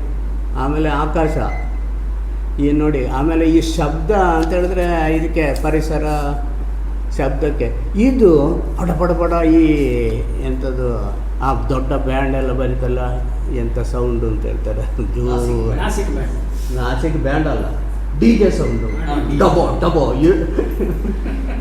ಆಯಿತಾ. ಇದು ಆಯ್ತಲ್ಲ. ಇನ್ನು ಮದ್ದು ಸುಡೋದಂತೆ ಯಾವುದಕ್ಕೆ, ಪ್ರತಿ ಜಾತ್ರೆಗೆ, ಸತ್ಯನಾರಾಯಣ ಪೂಜೆಗೆ, ಎಂಥ ಭೂತಕ್ಕೆ, ಪ್ರೇತಕ್ಕೆ, ಇದು ಟಬ ನೀವು ನೋಡಬೇಕಲ್ಲಿ. ಆ ಬೆಡಿಯ ಸಂದರ್ಭದಲ್ಲಿ ನೋಡಿದರೆ, ಅಷ್ಟು ಕಾದು ನೋಡಿದ್ರೆ ಇಷ್ಟಿಷ್ಟು ದೊಡ್ಡ ಕರ್ನಲ್ ಟಬ ಅಂತ ಹೇಳೋದು, ಭೂಮಿ ಆತುರ್ತಾನೆ, ಭೂಮಿಯೇ ಆಗ್ತದೆ ಅಂತೇಳಿ. ಇದರ ಅಗತ್ಯ ಉಂಟು. ಎಂತಕ್ಕೆ ಮಾಡ್ತಾರೆ ಅಂತ ಅವ್ರಿಗೆ ಗೊತ್ತಿಲ್ಲ. ಹಿಂದಿನವ್ರು ಮಾಡ್ತಿದ್ರು, ಈಗ ಮಾಡ್ತಾಯಿದ್ರು, ನಾವು ಸ್ವಲ್ಪ ಜಾಸ್ತಿ ಮಾಡ್ತೀವಿ, ಆಯ್ತಲ್ಲ. ಈ ಥರ ಎಲ್ಲ ನಡೀತಾ ಇದೆ. ಇದನ್ನು ಮಾಲಿನ್ಯ ಮಾಡಬಾರ್ದು. ಇನ್ನೊಂದು ವಿಷಯ ಉಂಟಲ್ಲ, ಎಂಥದ್ದು, ಎಲ್ಲರನ್ನೂ ಸಮಾನವಾಗಿ ನಾವು ತಿಳ್ಕೊಳ್ಬೇಕು, ಯಾವುದೇ ಭೇದ ಭಾವ ಮಾಡಲಿಲ್ಲ. ಅವನಲ್ಲಿ ಮನುಷ್ಯ ಎಲ್ಲ ಸ್ವಲ್ಪ ಹೆಚ್ಚು ಕಡಿಮೆ ಇರ್ಬೋದು ಅಷ್ಟೇ, ಗೊತ್ತಾಯ್ತಲ್ಲ. ನಾವು ಬುದ್ಧಿವಾದ ಹೇಳಿದರೆ ಅವರನ್ನು ಕಲ್ತುಕೊಳ್ತಾರೆ. ಅವರಿಗೆ ಜೋರು ಮಾಡಿ ಹೊಡೆದು ಬಡಿದು ಯುದ್ಧದಲ್ಲಿ ಎಷ್ಟು ಜನರನ್ನು ಸಾಯಿಸಿ ಕತೆ. ಅವ್ರು ಅಮೇರಿಕದವರು ಬುದ್ಧಿವಂತರು, ದುಡ್ಡುವಂತರು, ಎಲ್ಲದಲ್ಲಿ ಬುದ್ಧಿವಂತರು, ಆಯಿತಾ. ಅಷ್ಟು ವಿಜ್ಞಾನ ಎಲ್ಲ ಕಲ್ತಿದ್ದಾರೆ, ಅಲ್ಲ ವಿಮಾನ ಎಲ್ಲ ಬಿಡ್ತಾರೆ. ಆದರೆ ಆ ನಾಶ ಮಾಡಲಿಕ್ಕೇ ಎಲ್ಲ ನಾಶ ಮಾಡಿದ್ರೆ ಒಂದೂ ಇಲ್ಲ, ಅವನು ಇಲ್ಲ. ಯಾಕೆ ಮಾಡ್ತಾರೆ ಅಂತ ಗೊತ್ತಿಲ್ಲ ನಮಗೆ. ಎಲ್ಲರೂ ಸಮಾನ, ನಮಗೆ ಎಲ್ಲರೂ ಬದುಕಬೇಕು, ಆಯಿತಲ್ಲ. ಎಲ್ಲರಲ್ಲಿ ದೇವತ್ವ ಇದೆ. ಇದೊಂದು ಭಾಷೆ ಇದ್ದರೆ ದೇವರನ್ನು ಸೇರೋದು ಹೇಗೆ, ಒಲಿಸಿಕೊಳ್ಳೋದು ಹೇಗೆ ಅಂತ ಹೇಳಿದ್ರೆ, ಬಸವಣ್ಣವರು ಹೇಳಿದಾಗೆ ನನಗಿಂತ ಕಿರಿಯರಿಲ್ಲ, ಶಿವಭಕ್ತರಿಗಿಂತ ಹಿರಿಯರಿಲ್ಲ, ಆಯಿತಲ್ಲ. ನಾನು ಅತ್ಯಂತ ಕಿರಿಯವನು ಅಂತ ತಿಳ್ಕೊಂಡು ಉಳಿದವರೆಲ್ಲ ತುಂಬ ಓದಿದವ್ರು, ನನಗೇನು ಗೊತ್ತಿಲ್ಲ, ಅದು ಸ್ವಲ್ಪ ಮಾತ್ರ ಗೊತ್ತುಂಟು ಅಂತ ಹೇಳಿದರೆ ಎಷ್ಟು ನಾವು ಕೆಳಗೆ ಬರ್ತೀವೋ ಅಷ್ಟೇ ಮೇಲೆ ಹೋಗ್ತೇವೆ, ಅವನನ್ನು ಆಧರಿಸ್ತಾರೆ ಅಂತ. ಆ ಥರ ಮಾಡಿದರೆ ಎಲ್ಲ ಪ್ರಾಣಿಗಳನ್ನು ಪಕ್ಷಿಗಳನ್ನು ಪ್ರೀತಿಯಿಂದ ನೋಡ್ಕೊಳ್ತಾ ಇದ್ದರೆ ಅವನು ಸುಲಭದಲ್ಲಿ ದೇವರನ್ನು ಸೇರ್ಬಿಡ್ತಾನೆ, ಪರಮಾತ್ಮನನ್ನು ಸೇರ್ತಾರೆ ಅಂತ ಒಂದು ವಾದ ಇದರಲ್ಲಿ ಎಲ್ಲ ಉಪನಿಷತ್ತುಗಳಲ್ಲಿ ಒಂದೇ ಇರುವಂಥದ್ದು. ಅದು ಎಲ್ಲಿಂದ ಸ್ಟಾರ್ಟ್ ಆಯಿತು ನಮಗೆ ಕಲ್ಪನೆ ಮಾಡಲಿಕ್ಕೆ ಸಾಧ್ಯ ಇಲ್ಲ. ಯಾವುದೋ ಒಂದು ವಯಜರ ಎಂಥದ್ದು ಬಿಟ್ಟದ್ದು ಇನ್ನೂ ಹೋಗ್ತಾ ಉಂಟಲ್ಲ, ಸುಮಾರು ವರ್ಷ ಆಯಿತು, ಈಗ 40-50 ವರ್ಷ ಆಯಿತು, ಆಯಿತಾ. ಭೂಮಿ ಹಾಗೆ ಒಂದು ಗ್ರಹವನ್ನು ಹುಡುಕಿದಾರಂತೆ. ಆ ಗ್ರಹಕ್ಕೆ ಹೋಗಿ ಬರಲಿಕ್ಕೆ 20 ಲಕ್ಷ ವರ್ಷ ಬೇಕಂತೆ. 20 ಲಕ್ಷ 2 ಲಕ್ಷ ವರ್ಷ ಅಲ್ಲಿಗೆ ಹೋಗಿ ಬರಲಿಕ್ಕೆ. ಅಲ್ಲಿ ಭೂಮಿ ಇತ್ತು, ನಮಗೆ ಹೀಗೆ ವಿಜ್ಞಾನದ ಇದು. ಮತ್ತು ಆಗಿನ ಕಾಲ ಅನುವಾದ ಅಂತ ಹೇಳಿದ್ರೆ ಇದಕ್ಕೆ ತುಂಬ ಸಾಹಿತ್ಯ ಇದೆ, ಒಳ್ಳೊಳ್ಳೆ ಸಾಹಿತ್ಯ ಇದೆ. ಸಂಸ್ಕೃತದಲ್ಲಿದೆ, ಹಿಂದಿಯಲ್ಲಿದೆ, ಬೇರೆ ಭಾಷೆಗಳು. ಅದನ್ನು ಕನ್ನಡಕ್ಕೆ ಭಾಷಾಂತರ ಮಾಡಿದರೆ ಅಲ್ಲಿಯ ಸಂಪತ್ತು ನಮ್ಗೆ ಗೊತ್ತಾಗ್ತದಲ್ಲ. ಎಷ್ಟು ಚಂದ ಕಥೆಗಳಿವೆ ಹಿಂದಿಯಲ್ಲಿ, ಆಯಿತಲ್ಲ. ಸಂಸ್ಕೃತ ಅಂತೂ ಅದು ಅದೆಂತ ಅಮೃತ ಕೊಡ್ದಾಗೆ ನಮಗೆ. ಅದು ಗೊತ್ತಿದ್ರೆ ಅದರ ಅನುವಾದ ಓದಿದ್ರೂ ಸಾಕು. ಸಂಸ್ಕೃತ ಆಗಲಿ, ಇನ್ನೊಂದು ಭಾಷೆ ಇಂಗ್ಲೀಷು ಹಾಗೆ ಇರ್ಬೋದು, ಆಯಿತಲ್ಲ. ಅದಕ್ಕೆ ಹೆಚ್ಚು ಭಾಷೆಯ ಸಾಹಿತ್ಯ ನಮ್ಮ ಕನ್ನಡ ಭಾಷೆಗೆ ಅನುವಾದ ಆಗಬೇಕು ಅಂಥೇಳಿ, ಅದನ್ನು ನಾವು ಓದುವಾಗೆ ಆಗಬೇಕು ಅಂಥೇಳಿ ಅನುವಾದ ಸಾಹಿತ್ಯ. ನಾನೀಗ ಉಪನಿಷತ್ತನ್ನು ಅನುವಾದ ಮಾಡಿದ್ದೇನೆ, ನಂದು ಏನು ಸೇರಿಸಲಿಲ್ಲ, ಇದ್ದದ್ದನ್ನು ಇದ್ದಾಗೆ ನನ್ನಿಂದ ಸಾಧ್ಯ ಆದಷ್ಟು ಮಟ್ಟಿಗೆ ಅದನ್ನು ಅನುವಾದ ಮಾಡಿದ್ದೇನೆ. ಇನ್ನು ಕೆಲವು ಇದೆ ಅದರಲ್ಲಿ. ಆಗ ಒಂದು ಉದ್ದೇಶ ಉಂಟು. ಅಥವಾ ಬರೀ ಅನುವಾದ ಸಾಹಿತ್ಯ ಅಲ್ಲ, ಸ್ವತಂತ್ರವಾಗಿ ಕಥೆಗಳನ್ನು ಬರೆಯೋದು, ಇನ್ನೇನು ವ್ಯಕ್ತಿ ಪರಿಚಯ ಬರೆಯೋದು, ಇಂಥ ಸ್ವಲ್ಪ ಸ್ವಲ್ಪ ಮಾಡಿ ನಾನು ಸ್ಟಾರ್ಟಿಂಗ್ ಅಷ್ಟೇ ಇದು, ಆಯಿತಾ. ಆದ್ದರಿಂದ ಮತ್ತು ನನಗೆ ಒಂದು ಯೋಚನೆ ಹೊಡೆದ್ರೆ ಅದನ್ನು ಬರೆದು ಆಯಿತು, ಪ್ರಿಂಟ್ ಮಾಡಿ ಆಯಿತು, ಬಿಡುಗಡೆ ಮಾಡಿನೂ ಆಯಿತು, ಯಾವ ಗೊತ್ತಿಲ್ಲ. ಹಾಗೆ ನಂದು 6 ಪುಸ್ತಕ, ಒಂದು 2 ವರ್ಷದಲ್ಲಿ 6 ಪುಸ್ತಕ ಬಿಡುಗಡೆ ಮಾಡಿನೂ ಆಯಿತು. ನನ್ನ ಮಿಸಸ್ ನೋಡಿ ಅವ್ರದ್ದು 3 ಪುಸ್ತಕ ಆಯಿತು. ಇನ್ನೀಗ ಸ್ವಲ್ಪ ಗ್ಯಾಪ್ ಕೊಟ್ಟಿದ್ದೇನೆ, ಯಾಕೆ ಈ ತೋಟದ ಕೆಲಸ ಅದು ಇದೆಲ್ಲ ಆಗಿದೆ. ಇನ್ನು ಮಳೆ ಬರುವಾಗ ಅದೇ ಕೆಲಸ. ಆಯ್ತು, ನನ್ನಿಂದ ಎಷ್ಟು ಸಾಧ್ಯ ಆಗ್ತದೆ ಅದು. ಈಗ ನಾನು ಮಾರಾಟ ಮಾಡಲಿಕ್ಕೆ ಅಲ್ಲಿ ಇಲ್ಲಿ ಅಲ್ಲ, ಹೀಗೆ ಕೊಡ್ತಾ ಇದ್ದೇನೆ, ಗೊತ್ತಾಯ್ತಲ್ಲ. ಒಂದು ಸ್ವಲ್ಪ ಪುಸ್ತಕ ಮಾಡಿ ಹೀಗೆ ಕೊಡ್ತಾ ಇರೋದು. ಹೋಗಲಿ, ಜನ ಓದಲಿ ಆಗಲಿ. ಮತ್ತು ಈ ಸರಸ್ವತಿ ಮಂದಿರ ನನಗೆ ಭಾರಿ ಖುಷಿ ಆಯಿತು, ಆಯಿತಾ. ನಾನು ಏನು ಮಾಡಬೇಕು ಅಂತ ಇದ್ದೇನೆ, ನಾನು ಈ ಮಕ್ಕಳಿಗೆ ಅನುಕೂಲ ಆಗುವಂಥ ಒಂದಷ್ಟು ಮಕ್ಕಳ ಕಥೆಗಳು ಅಥವಾ ಅವರಿಗೆ ಒಂದು ಸಲಹೆಗಳ ಅಂಥದ್ದು ಒಂದು ಪುಸ್ತಕ ಮಾಡಿ ಇಲ್ಲೇ ಒಂದು ಬಿಡುಗಡೆ, ನಿಮ್ಮ ಎದುರಿನಲ್ಲೇ ಒಂದು ಬಿಡುಗಡೆ ಮಾಡಬೇಕು ಅಂತಿದ್ದೇನೆ. ಒಂದು ನನ್ನ ಪ್ರಯತ್ನ ಅಷ್ಟೇ. ನನಗೆ ಭಾಷೆ ಬರ್ತದೆ, ಆಯಿತಾ, ಅದನ್ನು ವ್ಯಕ್ತಪಡಿಸುವಂಥದ್ದು ಹೇಗೆ ಅಂತ ನೋಡು, ಹೇಗೆ ಆಗ್ತದೆ ಅಂತ. ಹಾಗೆ ಇಂಥವರಿಗೆ ನಾವು ಪ್ರೋತ್ಸಾಹ ಕೊಡಬೇಕು. ಇದು ಅನುವಾದ ಸಾಹಿತ್ಯ ಅಂದರೆ ತುಂಬ ಇದ್ದದ್ದನ್ನು ಅನುವಾದ ನಾನೀಗ ವಿಷಯ. ಮತ್ತು ಇನ್ನೊಂದು ಮುಖ್ಯ ವಿಷಯ ಅಂತ ಹೇಳಿದ್ದೀನಿ, ಈ ನಾನು ಯಾಕೆ ಇಲ್ಲಿ ಕಾಲೇಜಿಗೆ ಪ್ರಾಧ್ಯಾಪಕ ಆಗಿದ್ದೇನೆ ನನಗೂ ಒಂದು ಆಶ್ಚರ್ಯ. ನಾನು ಫಸ್ಟು ಇಂಥ ಮಾಡಿದೆ, ನಮ್ಮಂಥವರಿಗೆ ಒಂದು SLC ಹೋಗೋದೇ ಕಷ್ಟ ಇತ್ತು, ಆಮೇಲೆ PUC. ನನಗೆ ಸುಲಭದಲ್ಲಿ ಡಾಕ್ಟರು ಇಂಜಿನಿಯರ್ ನಂಗೆ ಗೊತ್ತೇ ಇಲ್ಲ. ಸುಲಭದಲ್ಲಿ ಒಂದೇ ಕ್ಲಾರ್ಕ್ ಕೆಲಸ, ಇಲ್ಲ ಪ್ರೈಮರಿಲೇ ಮಾಸ್ಟ್ರ್ ಕೆಲಸ ಯಾವುದೊಂದು. ಇದು ಹೇಗೇಗೋ ಮಾಡಿ ನಾನು ಆ ME ಪ್ರೈವೇಟ್ ಕಟ್ಟಿಕೊಂಡು ಅದಕ್ಕೆ ಸುಮಾರು ಜನ ಸಹಾಯ ಮಾಡಿದರು ಒಂಟಿಯಾಗಿ. ನಾನು ಧಾರವಾಡಕ್ಕೆ ಎಕ್ಸಾಮಿಗೆ ಬರೀಲಿಕ್ಕೆ ಒಂದು 100 ರೂಪಾಯಿ ಇಟ್ಕೊಂಡು ಹೋಗಿದ್ದೇನೆ. ಆ 100 ರೂಪಾಯಲ್ಲಿ ಹೇಗೆ ನಾನು ಜೀವನ ಕಳೆದೆ ಅಲ್ಲಿ ಒಂದು 10 ದಿವಸ ಅಂತೇಳಿ ಅದು ಗೊತ್ತಾಗುತ್ತೆ ಅಷ್ಟು. ಆಮೇಲೆ ನಾನು ಲಗೇಜ್ ಇಟ್ಕೊಂಡೇ ಹೋಗ್ಬೇಕಲ್ಲ, ಲಗೇಜ್ ಇಟ್ಕೊಂಡು ಬಸ್ ಸ್ಟ್ಯಾಂಡಲ್ಲಿ ದೇವರ ಇದಕ್ಕೆ ಬಿಟ್ಟು ಅಲ್ಲಿ ಇಟ್ಟು ಆಚೆ ಈಚೆ ಓಡಾಡೋದು, ಹೋದರೆ ಹೋಯ್ತು. ಹೀಗೆ ಕಷ್ಟ ಬಂದು 100 ರೂಪಾಯಿಗೆ ನಾನು ಕೆಲಸ ಮಾಡಿದ್ದೇನೆ. ಆಯಿತು. ಹೀಗೆ ಎಲ್ಲರೂ ಕೂಡ ಇದೇ ಸಾಧನೆಯನ್ನು ಮಾಡಬೇಕು. ಆಮೇಲೆ ಎಲ್ಲರನ್ನೂ ಗೌರವಿಸಬೇಕು. ಈಗ ನಾನು ಎಂತ ಮಾತಾಡಿದ್ದೇನೆ ಅಂತ ನನಗೆ ಗೊತ್ತಿಲ್ಲ. ನಾನಂತೂ ಪ್ರಿಪ್ರೇಷನ್ ಅಂತೂ ಮಾಡಲಿಲ್ಲ. ಎಲ್ಲರೂ ಸಮಾಗ ಆಗೋ ಈ ಆಧ್ಯಾತ್ಮಿಕವಾಗಿ ಒಂದು 4 ಮಾತುಗಳನ್ನು ಆಡಿದ್ದೇನೆ. ನೀವು ಏನು ಮಾಡಿದ್ದೀರಿ, ತಾಳ್ಮೆಯಿಂದ ಕೂತು ಕೇಳಿದ್ದೀರಿ. ನಿಮಗೆ ಧನ್ಯವಾದಗಳು. ಈ ಒಂದು ಸಂದರ್ಭ ಒದಗಿಸಿಕೊಟ್ಟದ್ದಕ್ಕೆ ನಿಮ್ಮೆಲ್ಲರಿಗೆ ವಂದನೆಗಳು. ಕೆಲವು ಪುಸ್ತಕ, ನಾನು ಬರೆದ ಪುಸ್ತಕಗಳನ್ನು ನಿಮಗೆ ಕೊಡ್ತೇನೆ ಆಮೇಲೆ ಈ ಸಭೆ ಮುಗಿದ ಬಳಿಕ. ನಿಮಗೆಲ್ಲರಿಗೂ ನಮಸ್ಕಾರ ಹೇಳ್ತಾರೆ.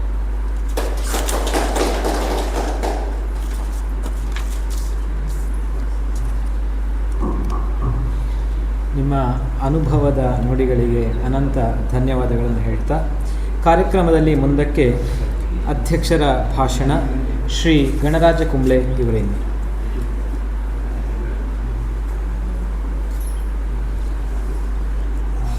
ವೇದಿಕೆ ಮೇಲಿರುವ ಎಲ್ಲ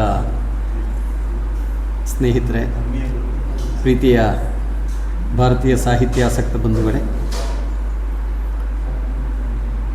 ಭಾರತೀಯ ಸಾಹಿತ್ಯ ಪರಿಷತ್ತು ಇವತ್ತು ಭಾಳ ಮುಖ್ಯವಾಗಿ ಉದ್ಘಾಟನಾ ಕಾರ್ಯಕ್ರಮದ ಜೊತೆಗೆ ಒಂದು ಕಾರ್ಯಕ್ರಮ, ಇದು ಒಂದರೊಂದಿಗೊಂದು ಮಿಳಿತ. ಒಂದು ಕಾರ್ಯಕ್ರಮ ಆಯಿತು ಉದ್ಘಾಟನೆಯ ಜೊತೆಗೆ, ಉದ್ಘಾಟನೆಯ ಉಪನ್ಯಾಸದ ಜೊತೆಗೆ ಒಂದು ಅನುವಾದ ಸಾಹಿತ್ಯ ಒಂದು ಭಾಷೆಯಿಂದ, ಭಾರತದ ಒಂದು ಭಾಷೆಯಿಂದ ಇನ್ನೊಂದು ಭಾಷೆಗೆ ಬಂದರೆ ಹೇಗೆ ಪ್ರಯೋಜನ ಎನ್ನುವುದನ್ನು ಡಾಕ್ಟರ್ ಕೆ ವಿಷ್ಣು ಅವರು ಭಾಳ ಸರಳವಾಗಿ, ಭಾಳ ಸಹಜವಾಗಿ ಹೇಳಿದ್ದಾರೆ. ಅವರು ಹೇಗೆ ಅನುವಾದವನ್ನು ಮಾಡಿದರು, ಯಾಕೆ ಮಾಡಿದರು ಅಂತ, ಅದು ಭಾಳ ಮುಖ್ಯವಾದ ವಿಷಯ. ಹಾಗೆ ಅವಿನಾಶ್ ಕೊಡೆಂಕೆರೆಯವರು ಅನುವಾದಿತವಾದಂತಹ ಸಾಹಿತ್ಯದ ಮೌಲ್ಯ ಏನು, ಏನದರ ಅಗತ್ಯ, ನಾವು ಯಾಕೆ ಓದಬೇಕು ಎನ್ನುವುದರ ಕುರಿತಾಗಿ ಕೂಡ ಹೇಳಿದರು. ಇದು ಭಾಳ ಒಳ್ಳೆಯ ಒಂದು ಕಾರ್ಯಕ್ರಮ ಆಗಿ ಮೂಡಿಬಂತು. ನಾವು ಈ ವರ್ಷದ ಉದ್ದಕ್ಕೂ ಇಂತಹ ಬೇರೆ ಬೇರೆ ಕಾರ್ಯಕ್ರಮಗಳನ್ನು ಮಾಡುವ ಯೋಜನೆಗಳನ್ನು ಹಮ್ಮಿಕೊಳ್ಳುವ ಮತ್ತು ಭಾರತದ ಭಾಷೆಯಲ್ಲಿ ಬೇರೆ ಬೇರೆ ಭಾಷೆ, ಈಗ ನಮ್ಮಲ್ಲಿ ಅನೇಕ ಭಾಷೆಗಳನ್ನು ತಿಳಿದವರಿದ್ದಾರೆ. ಇಲ್ಲಿ ತುಳು ಮತ್ತು ಕನ್ನಡ, ಸಂಸ್ಕೃತದಿಂದ ಕನ್ನಡ, ಅದೇ ರೀತಿಯಲ್ಲಿ ಹಿಂದಿಯಿಂದ ಕನ್ನಡ, ಬೇರೆ ಬೇರೆ ಪ್ರಾದೇಶಿಕ ಭಾಷೆಗಳಿಂದ ನಾವು ಕನ್ನಡಕ್ಕೆ ಬಂದಂತಹ ಸಾಹಿತ್ಯದ ಕುರಿತಾಗಿ ಯೋಚನೆ ಮಾಡ್ಬೋದು ನಮ್ಮ ಕರ್ನಾಟಕದ ಒಂದು ಮಿತಿಯೊಳಗೆ.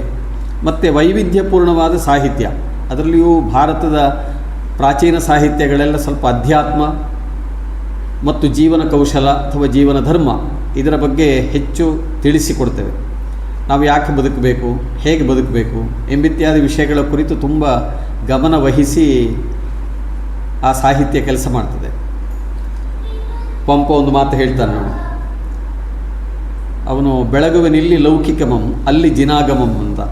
ಅವನು ವಿಕ್ರಮಾರ್ಜುನ ವಿಜಯವನ್ನು ಬರೆಯುವಾಗ ಅದು ಲೌಕಿಕ ಜೀವನಕ್ಕೆ ಹೇಗೆ ಅಗತ್ಯ ಅಂತ ಬರೀತಾನೆ. ಆದಿಪುರಾಣವನ್ನು ಬರೆಯುವಾಗ ಅಲ್ಲಿ ಜಿನಾಗಮವನ್ನು ಹೇಳುವುದು ಉದ್ದೇಶ ಅಂತ ಹೇಳ್ತಾನೆ. ಕುಮಾರವ್ಯಾಸ ಬರಿಬೇಕಾದ್ರೆ ಅವನಿಗೆ ಕೂಡ ಉದ್ದೇಶ ಇತ್ತು, ತಿಳಿಯ ಹೇಳುವ ಕೃಷ್ಣ ಕಥೆಯನ್ನು ಅಂತ ಹೇಳ್ತೀವಿ, ಇಳೆಯ ಜಾಣರು ಮೆಚ್ಚುವಂದದಿ ಅಂತ, ಅದು ಒಂದು ಉದ್ದೇಶ. ಹರಿಹರನಂತವರು ಅವರಿಗೂ ಕೆಲವು ಶಪಥಗಳಿತ್ತು, ಇದಕ್ಕೋಸ್ಕರವೇ ಬರೆಯುವುದಂತ. ಅವನು ಬರೆಯುವುದಾದರೆ ಅವನದ್ದು ಉದ್ದೇಶವೇ ಹಾಗೆಂತೆ, ನೆನೆ ಪೊಗಳ್ ಅರ್ಚಿಸು ಎಮ್ಮ ಪೆಂಪಿನ ಹಂಪೆಯಾಳ್ದ ನಮ್ಮಂತ. ಅಂದರೆ ದೇವರ ಕುರಿತಾದಂತಹ ಭಕ್ತಿಯನ್ನು ಮಾಡದ ಸಾಹಿತ್ಯವಲ್ಲ ಅಂತ. ಅವ ತಾಳೆಗರಿ ಕಟ್ಟು ತೆಕ್ಕೊಂಡು ಅವನ ಅಳಿಯ ರಾಘವಾಂಕನ ಮುಸುಡಿಗೆರಡು ಹೊಡೆದಿದ್ದಾನೆ, 5 ಹಲ್ಲು ಹೋಗಿದೆ. ಮತ್ತು ಅವನು ಮಾವ ಹರಿಹರನ ಉಪದೇಶದಂತೆ 5 ಹಲ್ಲು ಬರಬೇಕಾದ್ರೆ 5 ಕೃತಿ ಬರೆದ ಅಂತ ನಮ್ಮಲ್ಲಿ ದಂತ ಕಥೆ ಇದೆ. ಅಂದರೆ ಸಾಹಿತ್ಯವನ್ನು ಬರಿಬೇಕಾದ್ರೆ ಮುಖ್ಯವಾಗಿ ಉದ್ದೇಶಗಳಿತ್ತು ಅಂತ. ನಮ್ಮಲ್ಲಿ ಒಬ್ಬ ಅಲಂಕಾರಿಕ ಹೇಳ್ತಾನೆ, ಕಾವ್ಯಂ ಯಶಸ್ಸೇ ಅರ್ಥಕೃತೆ ವ್ಯವಹಾರವಿದೆ ಶಿವೇತರಕ್ಷತೆಯೇ ಕಾಂತಾ ಸಂಹಿತತೆಯ ಉಪದೇಶಯುಜೆ ಅಂತ. ಶಿವೇತರಕ್ಷತಿ ಎನ್ನುವುದು ಭಾಳ ಮುಖ್ಯವಾದಂಥ ಒಂದು ಉದ್ದೇಶ, ಅಮಂಗಳ ನಿವಾರಣೆ ಅಂತ ಅದರ ಅರ್ಥ.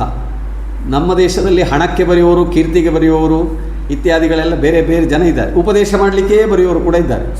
ಅಮಂಗಳ ನಿವಾರಣೆ ಮಾಡುವುದಕ್ಕೋಸ್ಕರ, ಅಮಂಗಳ ಅಂತ ಹೇಳಿದರೆ ಅಂತರ್ಬಹಿಶ್ಚ ಎರಡೂ ಕೂಡ, ಒಳ ಹೊರಗುಗಳ ಅಮಂಗಳ ನಿವಾರಣೆ ಮಾಡುವುದಕ್ಕಾಗಿ ಸಾಹಿತ್ಯ ರಚನೆ ಮಾಡುವುದು ಭಾಳ ಮುಖ್ಯವಾದಂಥ ಉದ್ದೇಶ ಪ್ರಾಚೀನ ಕಾಲದಿಂದಲೂ ಆಗಿತ್ತು.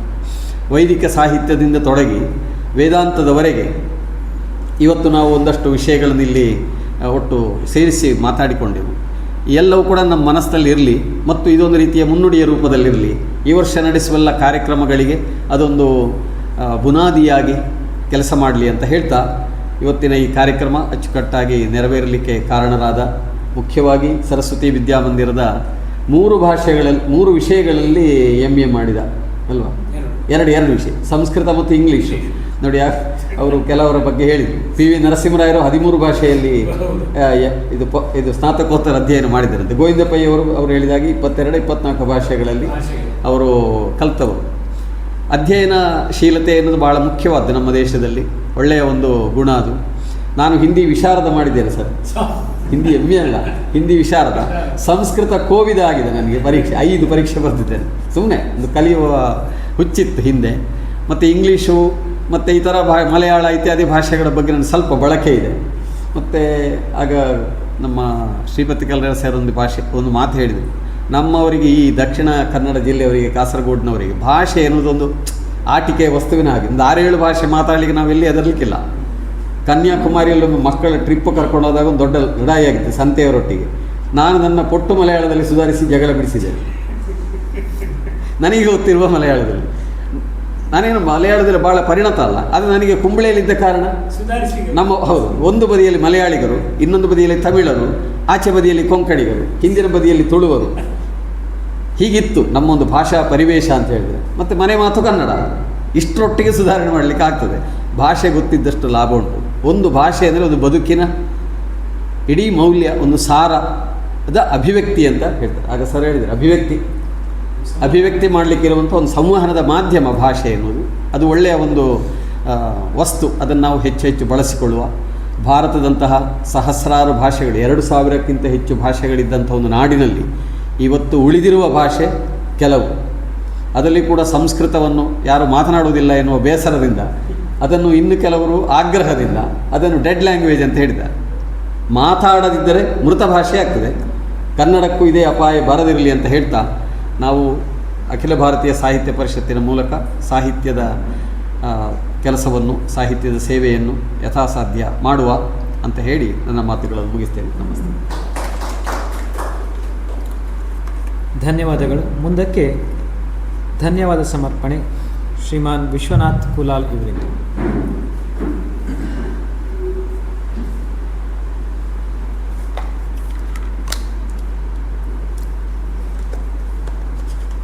ಎಲ್ಲರಿಗೂ ನಮಸ್ಕಾರ.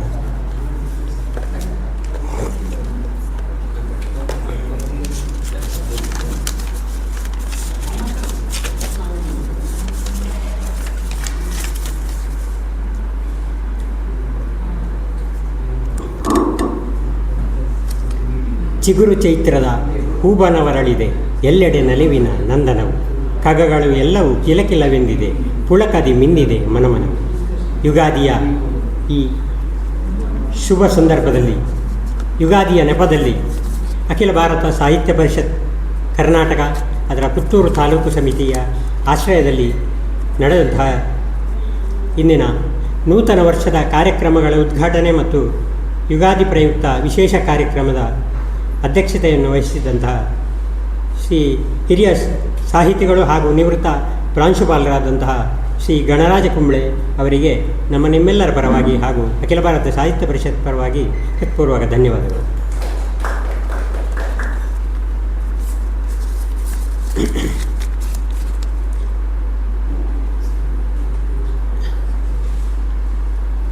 ಚುರುಕಿನ ಬದುಕಿಗೆ ಕಲೆಗಳು ಬುನಾದಿ ಆಗ್ತದೆ ಅಂತ ಹೇಳ್ತಾ ಕಾರ್ಯಕ್ರಮವನ್ನು ಉದ್ಘಾಟನೆ ಮಾಡಿದಂತಹ ಡಾಕ್ಟರ್ ಶ್ರೀಪತಿ ಕಲ್ಲೂರಾಯರು, ಅಧ್ಯಕ್ಷರು, ವಿವೇಕಾನಂದ ಮಹಾವಿದ್ಯಾಲಯ ಪುತ್ತೂರು, ಇದರ ಅಧ್ಯಕ್ಷರು ಆದಂಥ ಡಾಕ್ಟರ್ ಶ್ರೀಪತಿ ಕಲ್ಲೂರಾಯ ಸರಿಗೆ ಧನ್ಯವಾದಗಳು.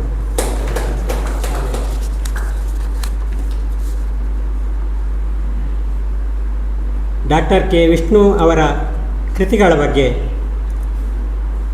ಹೇಳುತ್ತಾ ಅವರ